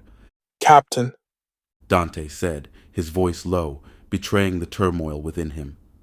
Amedria looked up, her eyes tired but sharp. Prince, couldn't sleep either? He moved closer, glancing around to ensure their conversation wouldn't be easily overheard. It's a little more than that, Amedria. It's the Beast Woman from Rourke's party. Amedria paused her sharpening and looked at Dante with a steady gaze. What about her? I'm sure she's the assassin, Dante said in a hushed tone. I saw her during the fight. She used that young recruit as a shield, let the troll kill him, and I saw her put something on her dagger. She had a small blue and viscous vial. I'm sure it was poison. Amedria's brow furrowed, a slow shake of her head accompanying her sigh. Prince, I know it was a brutal fight. You're exhausted, shaken. Your magic, it unleashed a lot out of you, and it must have taken a toll on you mentally. Her voice was soft, almost placating. But accusing one of our own, without any solid proof, is a lot to ask for. The battle earlier was quite stressful, and people can see things that aren't real when they are under pressure and have a lot of adrenaline going through them. Soldiers use all sorts of tricks when fighting to survive. It was a blur of events. You were under pressure. You also seem to be naturally paranoid, which is not a bad thing, but can be too much in large doses. Prince Dante, maybe you should try to let this whole series of coincidences go. It's getting the better of you. The words hit Dante like a slap. Paranoia, coincidences. The one person he thought might truly listen was dismissing him as if he were a scared child. A raw surge of hot anger erupted inside him. He felt his insides churn with his fury. Useless idiot. Dante snapped, his voice rising, crackling with a faint, unheard static. I'm not paranoid. I saw what I saw. You're just too blind to see it. You're useless if you can't even see the obvious threats right in front of you. Amidria's eyes hardened, a flicker of hurt crossing her face before a rigid mask of professional discipline replaced it. She rose slowly, sheathing her sword with a definitive click. With all due respect, Your Majesty, I am at my post, doing my duty. Perhaps you should return to your tent and rest. We have a long journey ahead. Dante saw her eyes go dead inside, and it made Dante even more furious, and a small part of him felt hurt. The dismissal stung, a bitter taste in Dante's mouth. He clenched his fists, fighting the urge to say something more hurtful, to get more of a reaction. He turned abruptly, stalking back towards his tent, the perceived betrayal from Amedria, a fresh wound. He had finally tried to open up and talk to someone about something on his mind, and she had met it with skepticism and dismissal. Everyone's the same, he thought, a familiar resentment curdling in his chest. No one understands me. No one gives a fuck. He threw himself onto his bedroll, the anger still beating hot beneath his skin. Sleep finally came, but it was anything but restful. In his dreams, he was a rabbit, small and vulnerable, his heart hammering against his ribs, bursting with a desperate fear. The world was vast and terrifying. He found himself in a forest, and every rustle of leaves or snapped twig was a potential harbinger of death. He felt something chasing him, relentless and silent. He didn't have to see it to know it was her, the beast woman. Her face was filled with predatory delight. He didn't have to turn around to see her easily closing the gap between them and her eyes gleaming with wicked amusement. He scrambled, he dug, and ran until his tiny lungs burned like fire, but she was always there, her shadow eclipsing him, her claws outstretched, ready to grab. The air grew cold, reeking of death, and heavy with an unseen presence. Then her laugh, a chilling and guttural sound, echoed through the trees, slowly closing in. He darted through a dense thicket and branches tearing at his fur, but he knew it was futile. There was no escape. Dante woke with a gasp, his eyes snapping open to the inky blackness of his tent. His heart pounded against his ribs, mirroring the frantic rhythm of his dream self. He tried to push himself up, but his muscles wouldn't obey. A cold dread seeped into him. He tried to speak or shout, but only a choked, wheezing sound escaped his lips. His tongue felt thick and useless. A shadow detached itself from the gloom at the foot of his bedroll. A tall, slender figure emerged. It was the beast woman. She smiled, a slow, predatory curve of her lips that made Dante's blood run cold. In the faint light that filtered through the tent flap, he saw the wicked gleam in her eyes. "Good evening, Prince Dante," she whispered, her voice a low, raspy purr that somehow magnified the terror. "Or perhaps, good morning. You've been quite busy sleeping." She moved closer.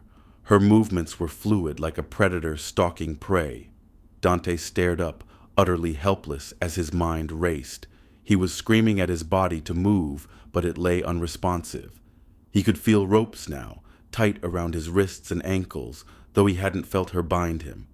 "You're already paralyzed, Prince," she explained, her voice conversational, as if discussing the weather. "I gave you a small taste of a paralytic poison as you slept. I'm quite good at calculating dosages. It just takes a little while to spread through your body. The ropes are merely a precaution, of course. For my peace of mind.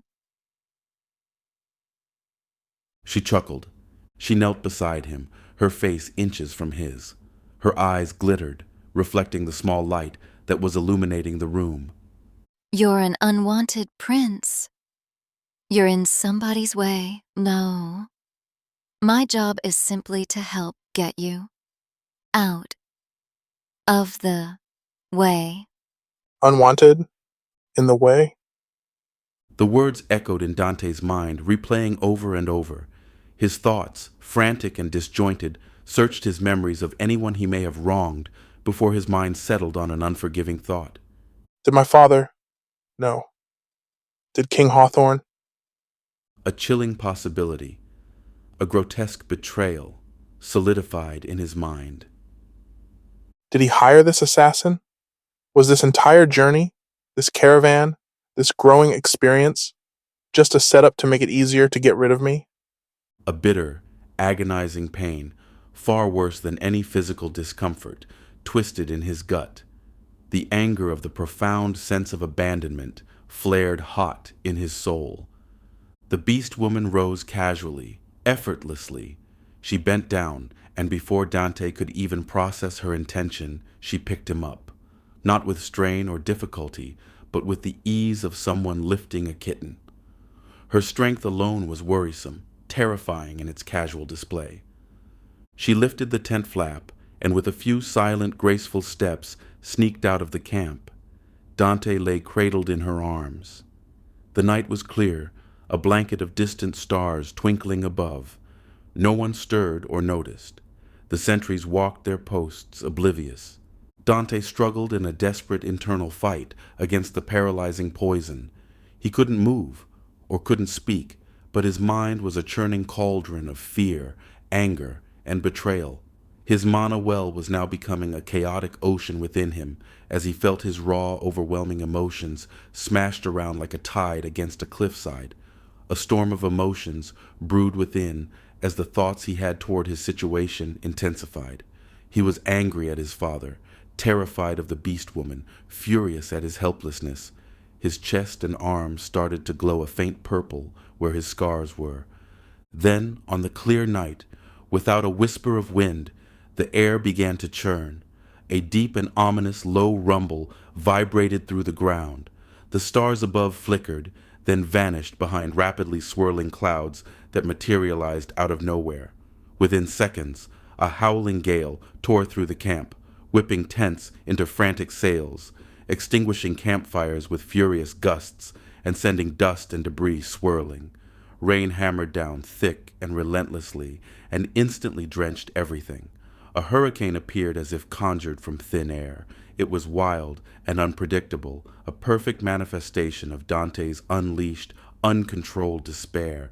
The camp erupted into chaos. Soldiers, roused from sleep, stumbled out of their tents, yelling, convinced they were under attack. Panicked horses whinnied and bucked. The wind shrieked like a banshee, tearing through the gorge, creating an unbearable howling wind. Amedria, already awake and alert from her earlier exchange with Dante, felt the sudden, impossible shift in the weather. She stood up with her mind racing on figuring out what happened. A clear night to a hurricane in seconds? This wasn't natural. It was magic. Chaotic magic! Her eyes snapped to where Dante's tent had been. It was now a tattered mess, flattened by the inexplicable winds. Prince Dante! She roared, fighting against the gale, her voice barely audible. She dashed to the space, finding only shredded canvas and a cold, empty bedroll. He was gone. The prince is missing! Amedria bellowed, her voice cutting through the pandemonium with the force of command. Form up. Search the perimeter. Find the prince. As the remaining soldiers, a mere handful compared to their starting numbers, struggled to regain order amidst the storm, a new shadow detached itself from the driving rain. A figure, tall and slender, moved with an almost ethereal grace, seemingly unaffected by the hurricane-force winds. An elven scout. He was cloaked in forest greens and browns, his bow held loosely on his back. He had 2 daggers on his hips that looked like they could cut the wind itself. His sharp eyes scanned the chaotic scene. He moved directly towards Amedria, his presence strangely calming amidst the storm. You are Captain Amedria, correct? The scout's voice was clear, crisp, cutting through the wind's shriek as if it were a whisper. I was informed that your party was to arrive in the Liatre Elven Forest soon. I noticed just moments before this disturbance began, I observed a figure carrying someone out of your camp, heading northwest. Amedria stared, rain streaming down her determined face. A figure? Carrying the prince? Her mind reeled. Why hadn't this scout approached before the chaos? Who are you? Why didn't you make yourself known sooner? The scout's expression remained impassive. His eyes seemed wise. I am Ilarin, a scout leader for the Elven Border Patrol. My orders were explicit, Captain. Observe, but do not engage until your party is within a day's journey of our territory. My mission was to prevent any potential misunderstandings or border skirmishes. He paused, his gaze sweeping over the ravaged camp and the panicking soldiers. However, the disappearance of a royal ambassador under such circumstances, particularly near our lands, risked sparking a war. It required an immediate re-evaluation of my orders.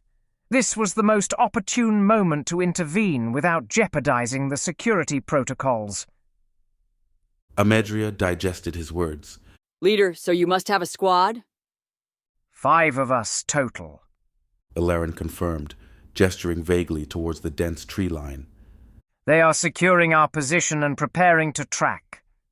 Amedria felt a sliver of desperate hope, but it came at the cost of Dante's terrifying ordeal. Lead the way, Scout, she commanded, her voice firm despite the chilling rain and the howling wind. We need to find him, now. Ilarin spoke with calm authority despite the battering wind. Captain, my squad will begin tracking immediately. However... He paused, gesturing towards the swirling chaos.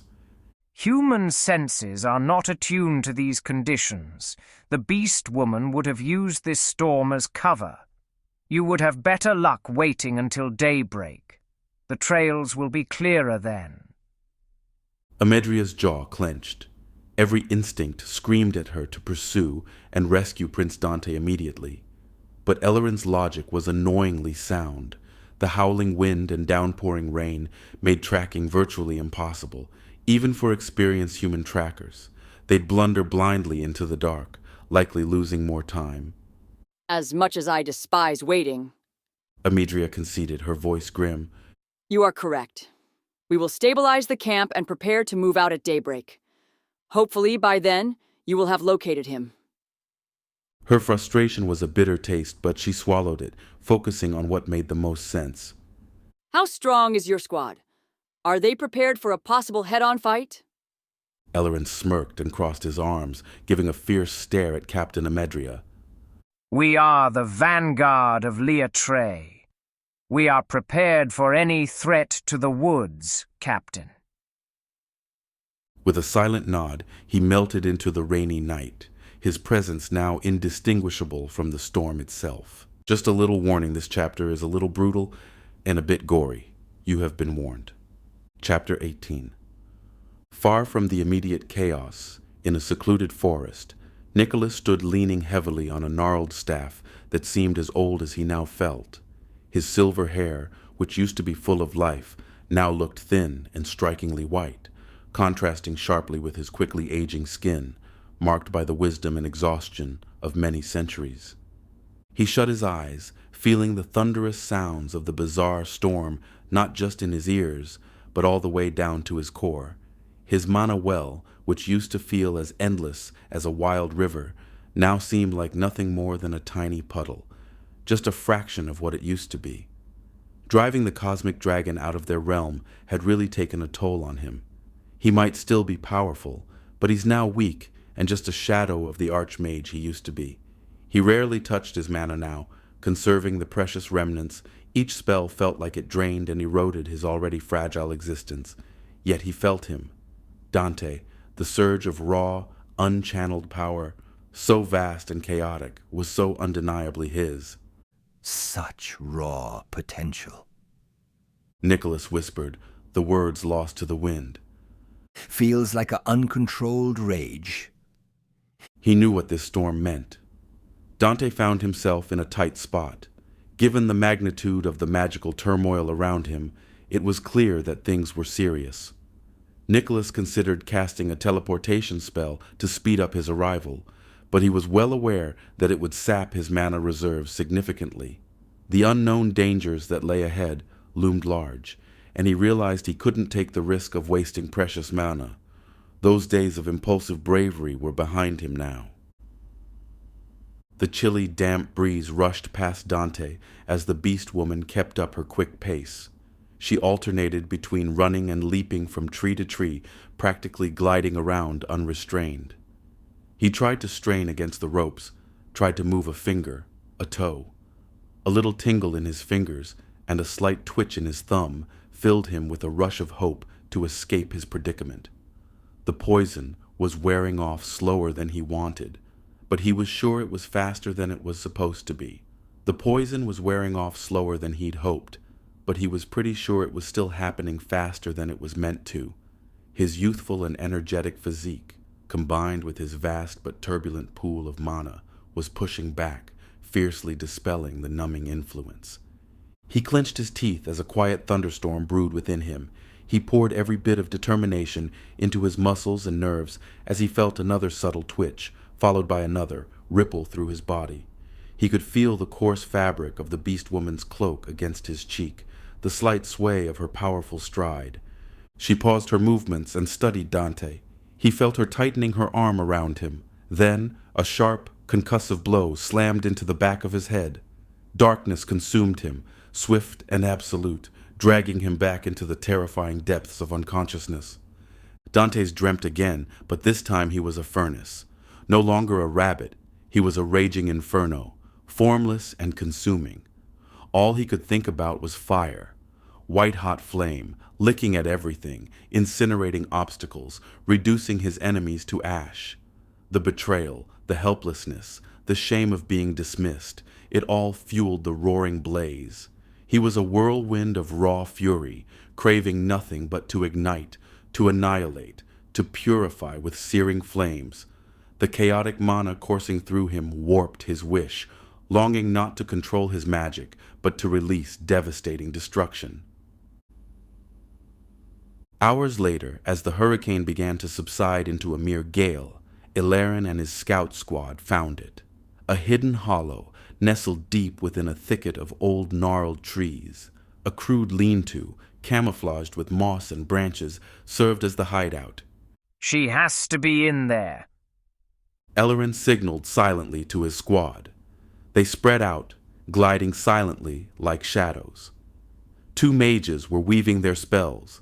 The archer was drawing an arrow to his bowstring, and the rogue's daggers shimmered softly in the dim light. This was their domain, and they were its sworn protectors. They were the vanguard, a unit known throughout Liatre for their unparalleled skill and effectiveness in protecting the elven woods from all threats. Many had underestimated them. No one has ever come out on top alive against their combined strength. But as they began to approach, a figure stepped out from the lean-to, as if expecting them. It was the beast woman. Her eyes, even in the dim light, held a glint of cruel amusement. A chilling, knowing smile played on her lips. She made no move to draw her 2 daggers from her hips. Well now, She purred, her voice low and confident. looks like the little prince's tantrum brought the neighborhood watch out. 5 on 1. How sporting of you skittish elves. Ellerin squinted, sensing the uniqueness of the figure before him. This wasn't just any mercenary or assassin. This was a self-assured, nearly cocky professional. What tipped you off to our presence? He asked, gradually shifting into a defensive posture. His tone remained steady, yet resolute. The beast woman chuckled, a sound that grated on his nerves. I could smell the berries and leaves on your lips before we even joined the prince's entourage. Ellerin felt a fear creep up his neck. She knew the entire time they were there. She was expecting us to react. Now Ellerin felt like he played into her trap. Release the prince and we will be on our way. Ellerin tried to sound confident and strong, but the beast woman was easily able to pick up on his fear pheromones. Release him, my dear elf. He's important merchandise I'm responsible for acquiring. Besides, I'm not quite finished playing with him, and you lot, you look like fun. She sprang forward with a fierce speed that was surprisingly elegant, hiding a strength that was truly frightening. For the last few days, they've kept a close eye on her and thought they knew fighting capabilities. Even if she was concealing her real power, they were sure they could handle it, but they never expected it to be this bone-chilling different. The two elven mages immediately unleashed a volley of light-binding spells and a hail of sharpened ice shards. The beast woman didn't dodge so much as flow around them. Her movements were swift and fluid. The ice shards shattered harmlessly around her, and the binding spells seemed to lose cohesion as they neared her, dissipating into harmless motes of light. In an instant, she appeared among them, leaving everyone stunned by the astonishing swiftness of her arrival. A single, casual backhand sent one of the mages sprawling, skidding on the ground until his head cracked against a tree trunk with a sickening thud. The huge tree toppled over, knocking over several other trees nearby. His body spasmed like a chicken with its head chopped off. Her fighting technique looked simple. Without any extravagant moves, she delivered blows with astonishing force. The archer swiftly released 2 arrows that darted through the air and appeared right behind her. Their tips glinted menacingly as they aimed for her neck and kidney. Yet, with an incredible speed, she twirled around, dodging them effortlessly as if it were second nature to her.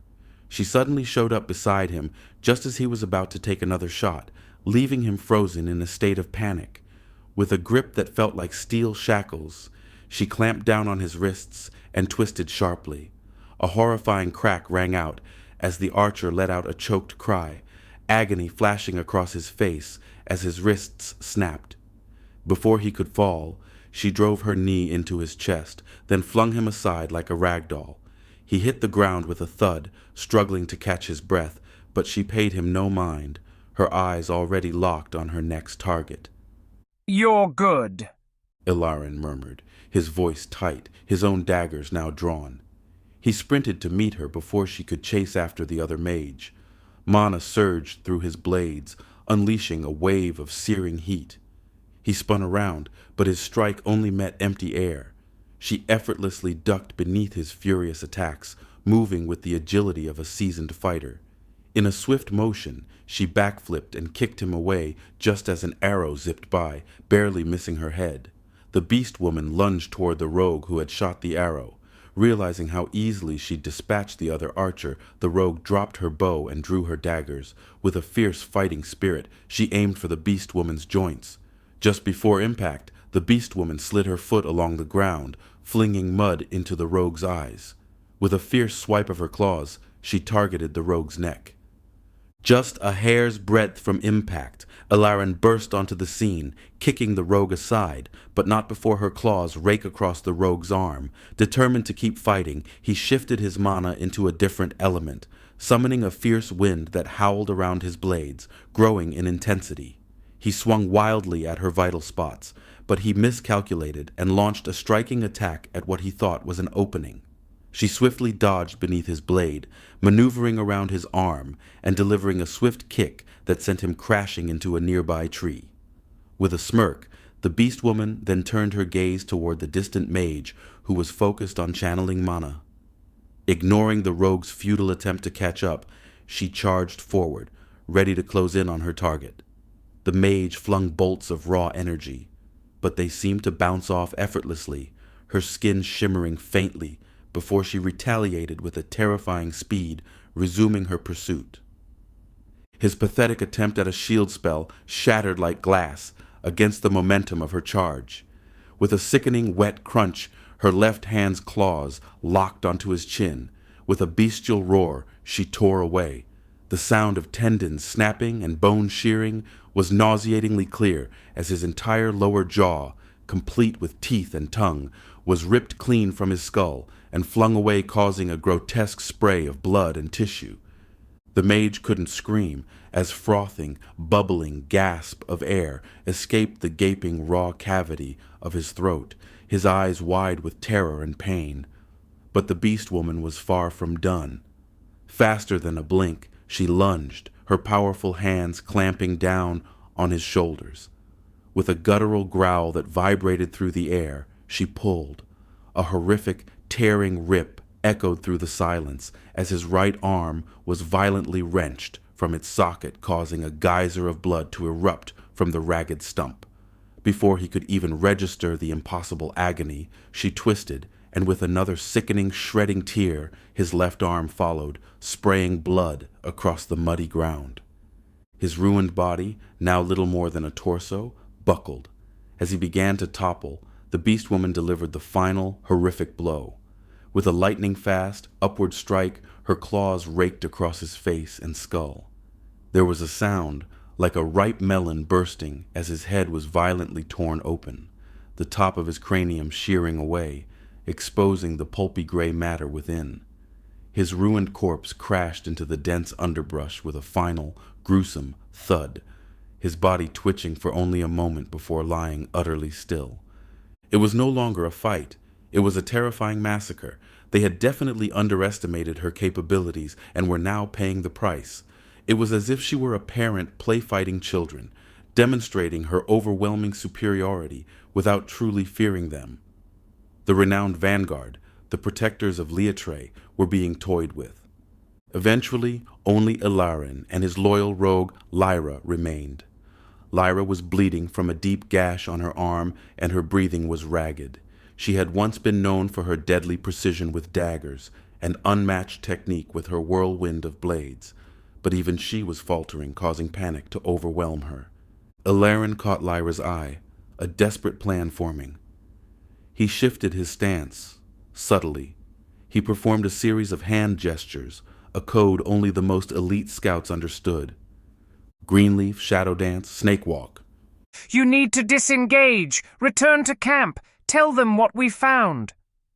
Lyra's eyes, though pained, flickered with understanding. She performed different hand gestures back to him quickly. Forest whisper, high water, dark moon. Do you intend to fight this monster alone? I can help you. I'm sure we can escape together. Ilarin shook his head. He knew the beast woman didn't intend to let her prey escape. He hesitated a moment before signing back to her. Ghost house, mountain water. I'm willing to die for this team. You need to flee. Lyra nodded, tears swelling in her eyes. Ilarin fixed his gaze on the beast woman. She stood there, calming, waiting, and whistling a tone to herself, with a devilish smile etched on her face. Are we done planning? Can I finish my meal? The beast woman said, licking his lips with a sadistic grin. Ilarin charged at the beast woman, with his daggers ready, and moved at an almost impossible speed. His movements were even faster than before. Unfortunately to the beast woman, he might as well have been moving in slow motion. She easily parried every blow and danced and weaved from a slicing blow here and there. During that moment, Lyra launched herself backward, executing a series of impossible leaps through the trees, vanishing into the pre-dawn gloom. The beast woman merely chuckled, a low, pleased sound. Running already? Such a shame. She made no move to chase her. The thrill of being caught and having to accidentally kill more mice was part of the fun. Her gaze returned to Ilarin, who stood alone now, his daggers trembling from fatigue, but his eyes burning with defiance. And now, little elf? The beast woman purred, a dark delight in her tone. It's just us. You are not going to win. Liatre will send an army for your head. Ilarin said, grinding his teeth in frustration. Your little threats even now are so adorable. I could just eat you up. she said with a chuckle, her eyes betraying her playful tone, flashing a murderous intent. This made Ilarin almost cry out in fear, but he knew it was no use. He mustered all the remaining courage he could find, and decided he would be content if he only just managed to leave a cut or a scar. Something that would remind this monster of the pain she caused today. Ilarin roared a desperate and defiant sound while lunging with a powerful swing. But the beast woman moved faster than a shadow, slamming her fist into his face. Ilarin was knocked to the floor. Before he could get up, she got on top of him. With a desperate surge of energy, he swung wildly at her, trying to fend her off. But she was quick. She drove her 2 daggers into his forearms, pinning his arms firmly to the ground. He wailed in agony. Her slender hands wrapped around his throat, and a choked gasp could be heard. His panicked voice, cracked with gasps of breath and violent choking noises. Ilarin's eyes started to roll behind his sockets, and a maniacal laugh sounded by the beast woman. She let go and ripped his clothes and armor off his chest with a single swiping motion. The beast woman then dove her head into his chest and tore into him. She ripped and tore with her teeth, savagely searching until she found his heart. Ilarin screamed and shouted in agony until it was impossible to breathe. She then retrieved his still-beating heart in her mouth and chomped on it like biting into a juicy watermelon, with a pleased look on her face. His body twitched a couple times before going limp. The beast woman stood over him, a faint smile playing on her bloody lips, her eyes cold and satisfied. She looked around the battlefield, her predatory gaze sweeping over the carnage before her eyes fell upon the archer. He let out a soft, pitiful whimper while he made his desperate attempt to flee, pulling himself along on his elbows. His shattered wrists throbbed with agony, and each jarring movement sent waves of pain crashing through him. A slow, chilling smile spread across the beast woman's face, revealing teeth stained crimson. She dropped to all fours like a terrifying predator and began to move slowly, creeping towards him. He turned to see her advancing, and a raw, guttural scream tore from his throat as snot and tears streamed down his face. Her face lit up with unbridled excitement and pleasure, as if she had just savored the finest wine and a gourmet meal. It wasn't long before she was upon him. Please no, I want to live. I'm sorry for attacking. He begged, still dragging himself away, desperately seeking any sliver of hope for survival. His mangled hands flared uselessly in the air. It's okay. I forgive you, she purred, flashing a bloody smile that was anything but reassuring. The archer continued to crawl, but now her striped face was inches from his own. If you forgive me, are you going to let me go? He pleaded, a desperate, fragile hope flickering in his eyes that her blood-filled rampage was finally over. Sure, you can go. Just get up and simply walk away. If you can get out of eyesight in 20 seconds, you're free, she said, standing up with a grin that promised anything but safety. He was immediately flooded with a surge of joy.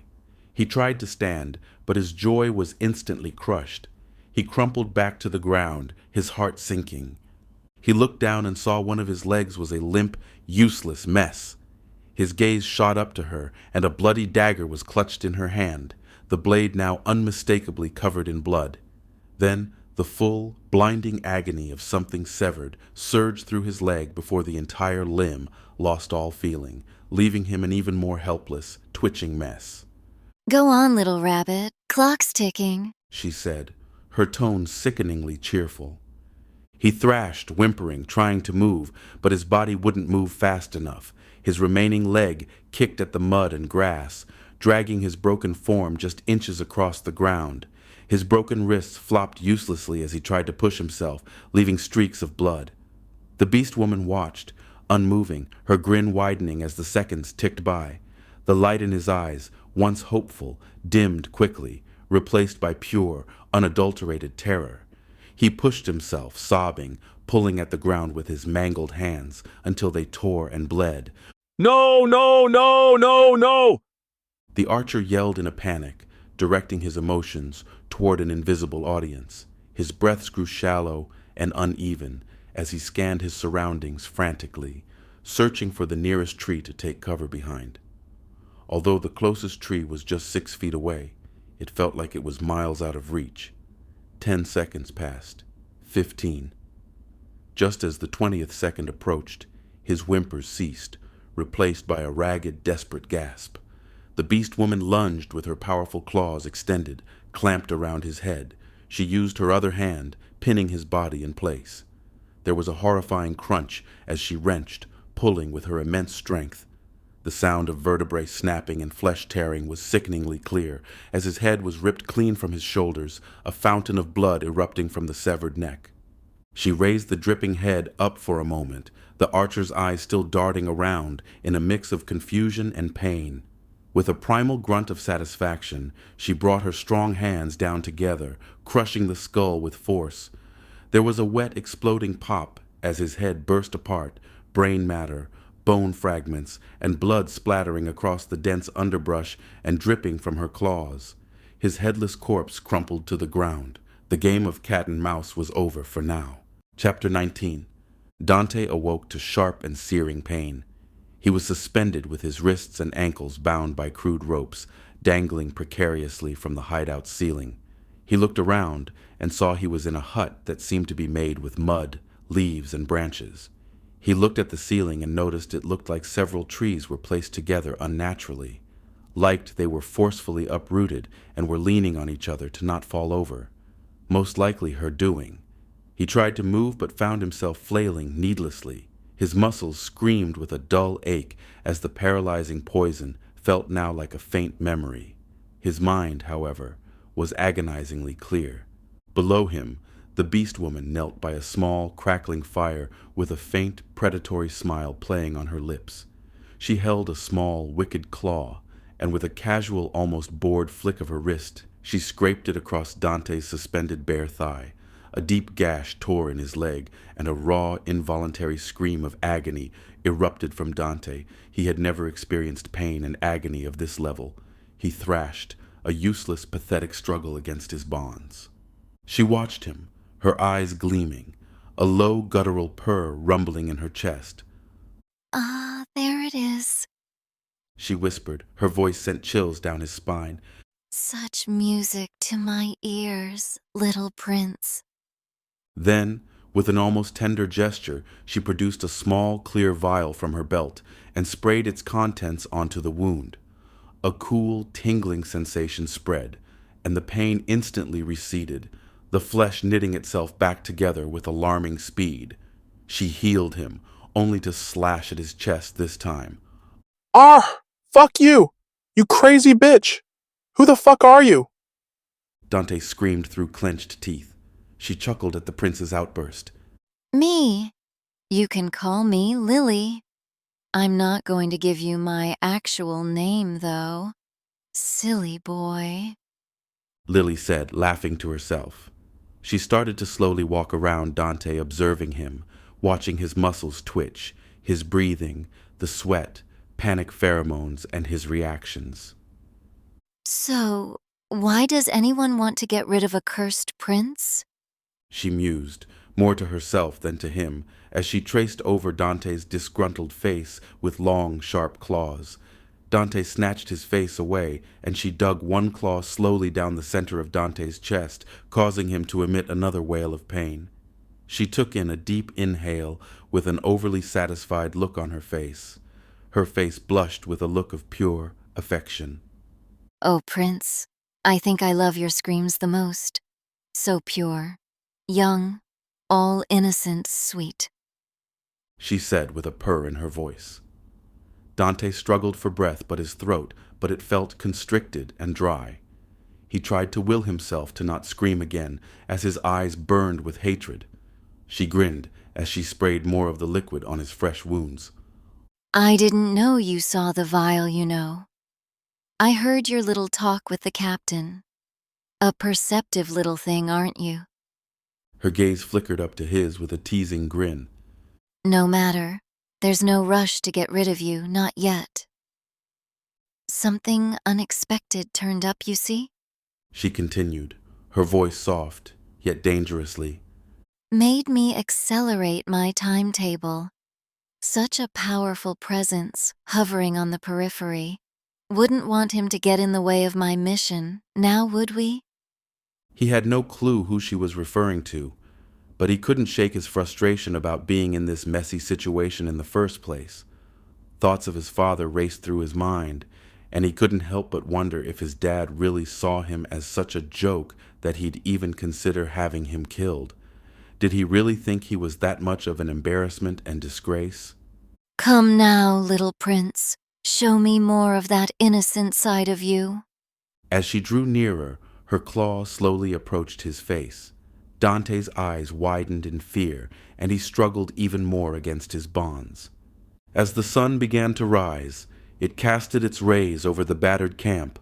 Lyra stumbled into the clearing. Her elven outfit was torn and dirty, with blood trickling down her arm, and she trembled from sheer fatigue. But even though she was exhausted, her eyes, brimming with fear and sadness, shone with an urgent message.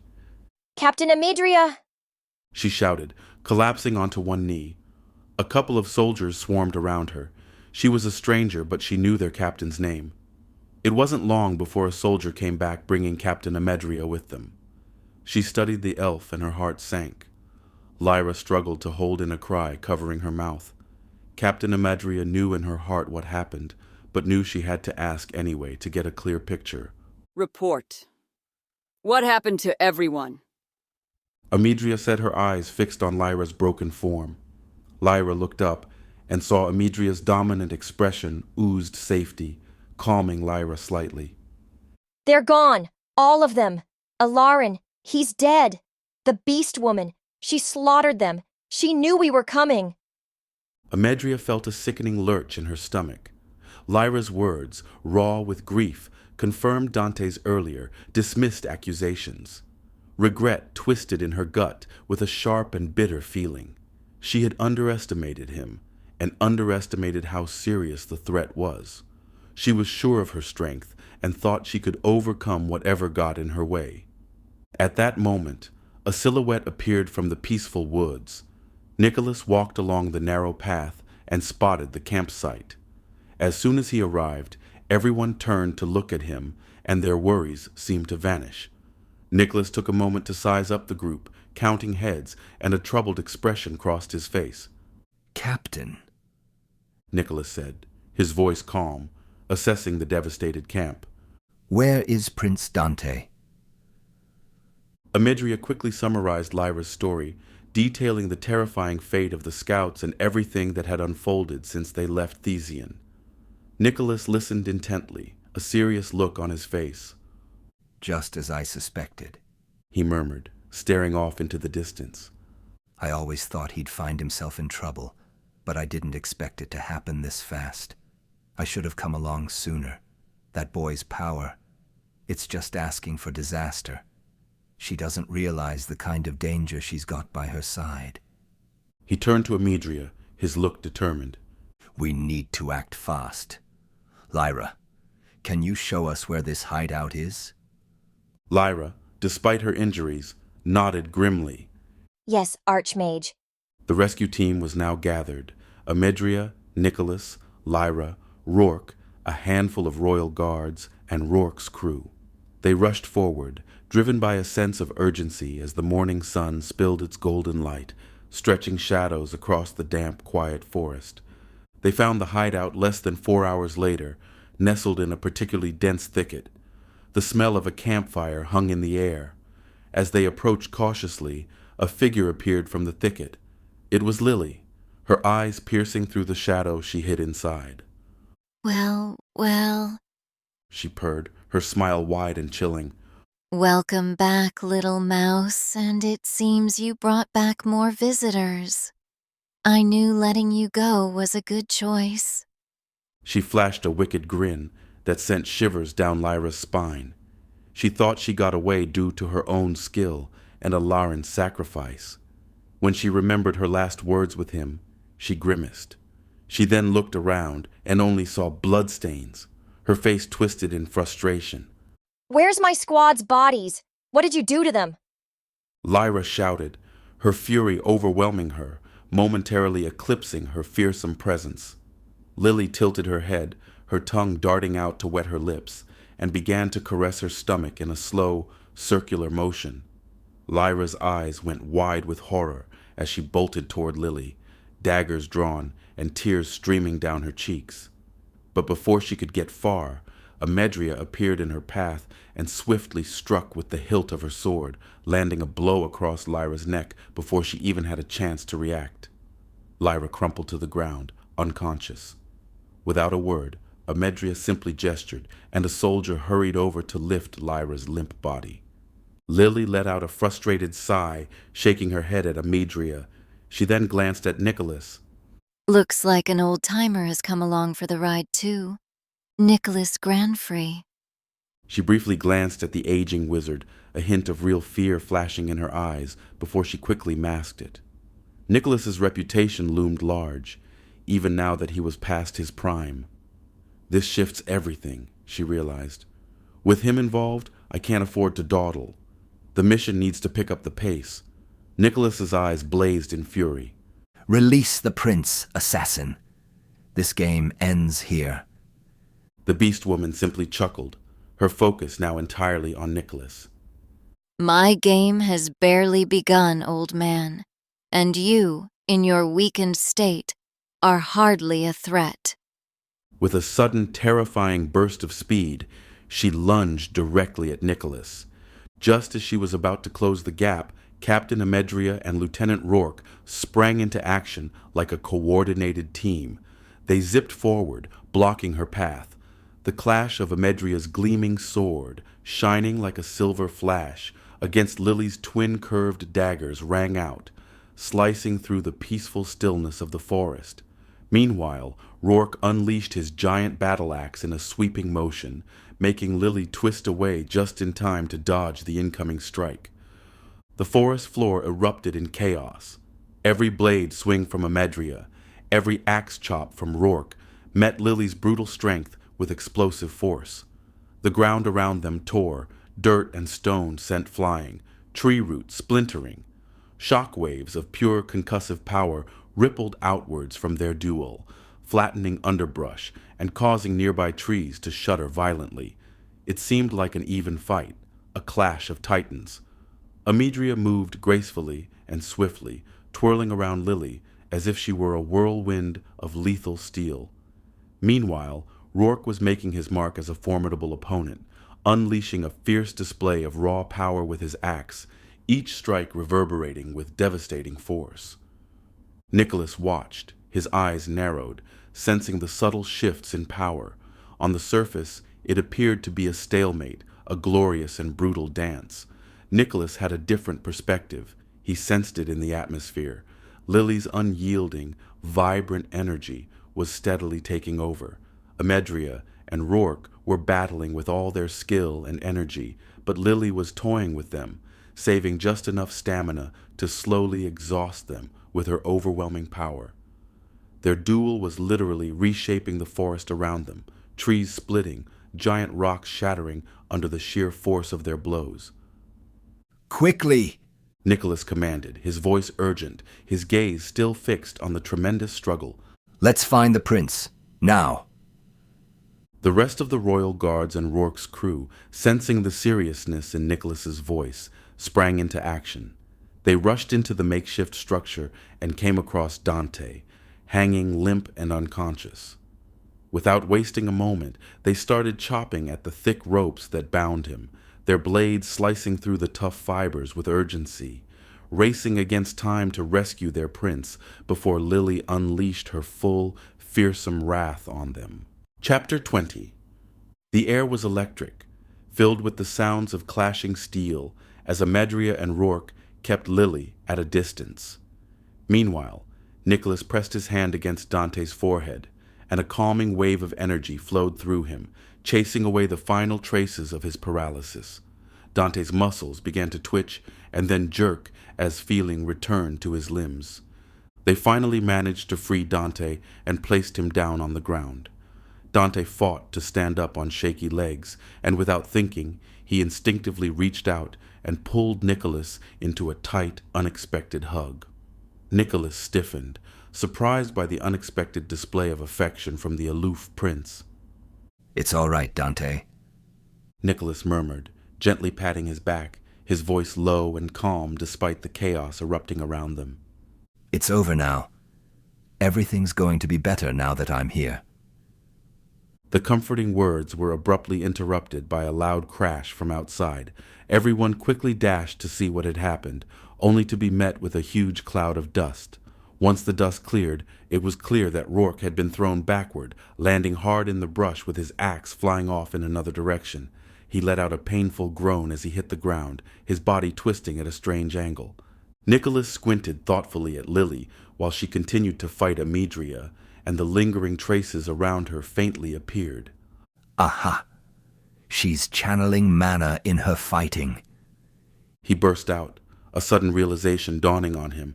He was puzzled by how expertly she concealed it. Her subtle use of mana was nearly imperceptible. That's what took Rourke off guard. You must always expect that your opponent has a grasp of magic, he advised, patting Dante's shoulder.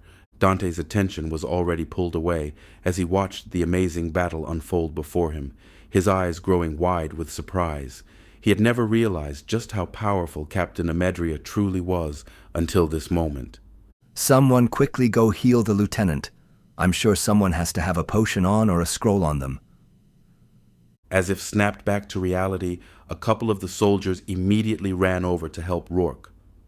Amedria stood her ground, facing off against Lily all by herself. To an untrained observer, their battle looked like a whirlwind, just a hectic flurry of swordplay. However, for someone with more experience, like Nicholas, it was a jaw-dropping showcase of skill at its finest. Their blades flashed with incredible speed, as each warrior struck and defended in what felt like 100 moves per second, causing the air around them to ripple from their fierce energy. Lily, seeing Amedria isolated, let out a low, mocking chuckle. "Oh, little captain," she purred, her voice carrying over the heat of battle. "You truly are useless, aren't you? Your prince screamed for me all night long. Such music to my ears. The terror on his face was priceless. And you? You couldn't protect him. Maybe your job should change. Less protecting royalty, more servicing it. At least then you might actually be useful." She glared at Amedria with a murderous look that was like venom. Amedria's face contorted with rage, her every strike imbued with a furious intensity. The taunts, designed to break her focus, only fueled her ferocity. Watching Amedria struggle, Nicholas knew he couldn't hold back any longer. He stepped away from Dante and calmly said, "Aleri." He gradually rose into the air. His frail form began to shimmer gently. As he concentrated, a steady stream of mana flowed around him, coming together to forge potent power. The forest floor writhed beneath the fierce dance taking place between Captain Amedria and Lily. The air howled with the relentless clanking of clashing steel. Each collision reverberated through the trees, splintering bark and carving deep lines into the ground. Amedria moved with the agility of a viper, but next to Lily's astonishing swiftness, the assassin seemed merely to be playing a game. Nicholas felt the familiar thrum of immense power gathering within him. His eyes now blazed with a focused intensity that seemed to pierce the very veil of reality. His hand began to rise, trembling with the sheer, crushing effort of summoning. The atmosphere around him became dense and oppressive, wrapping him in a suffocating embrace as if an invisible furnace was devouring the air. A stinging, metallic odor assaulted his nostrils. The fierce energy of twisting tendrils and the flow of raw lightning erupted from deep within Nicholas's being. They wrapped around his forearms and coiled, crackled, and flared, forming living gauntlets of incandescent power that pulsed with a malevolent inner light. His ragged breaths became shallow testament to the immense agonizing strain of the spell. It was like an elder god's fury being channeled through a fragile, ancient vessel. The air around Nicholas screamed with static electricity. Above him, the forest canopy seemed to churn viciously, revealing 4 vortexes of dark obsidian clouds of energy. Within these abyssal storms, blinding flashes of raw, untamed, violent lightning erupted devastating power. Lily's primal senses were screaming at her to get away. She tried to disengage from Amidria, intending to vanish into the dense foliage with her inhuman speed. Amidria, seizing the precise moment of distraction, unleashed a sudden powerful surge of combat prowess, pushing Lily on the defensive. With a guttural cry, she slashed at Lily with an unexpected attack, throwing her off balance. Nicholas's face contorted in a silent snarl of supreme effort, thrust his hands forward. Begrura! Nicholas shouted. With a world-shattering crack boom that ripped through the very air, the 4 abyssal maelstroms above him unleashed their fury. 4 thick, gargantuan bolts of incandescent violent lightning tore through the air. It arrived in an instant, leaving smoking trails in their wake, accompanied by a sound like the very sky being ripped asunder. Lightning crashed down on Lily, enveloping her in a searing burst of energy and blinding brightness.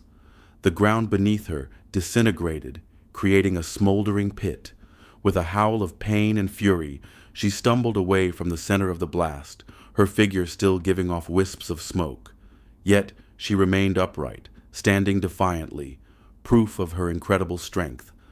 Nicholas remained hunched, as his entire body visibly trembling from exhaustion and the terrifying magnitude of the power he had unleashed. The air around him crackled with residual energy. Lily's mocking smile vanished. Nicholas's spells, even weakened, were devastatingly potent. Now she was truly getting hurt, the combined assault of Amidria's relentless swordplay and Nicholas's magic finally drawing blood. Captain Amedria lunged at Lily, landing a kick squarely in her face while she was still reeling. The sudden assault sent Lily stumbling backward, shock and frustration coursing through her. Letting out a furious scream, she launched herself back into the fray.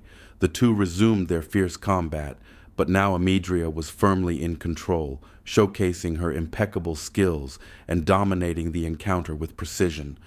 The duel reached a fever pitch. The captain's sword became a rapid blur, a silver whirlwind that deflected strikes capable of slicing through stone like soft butter.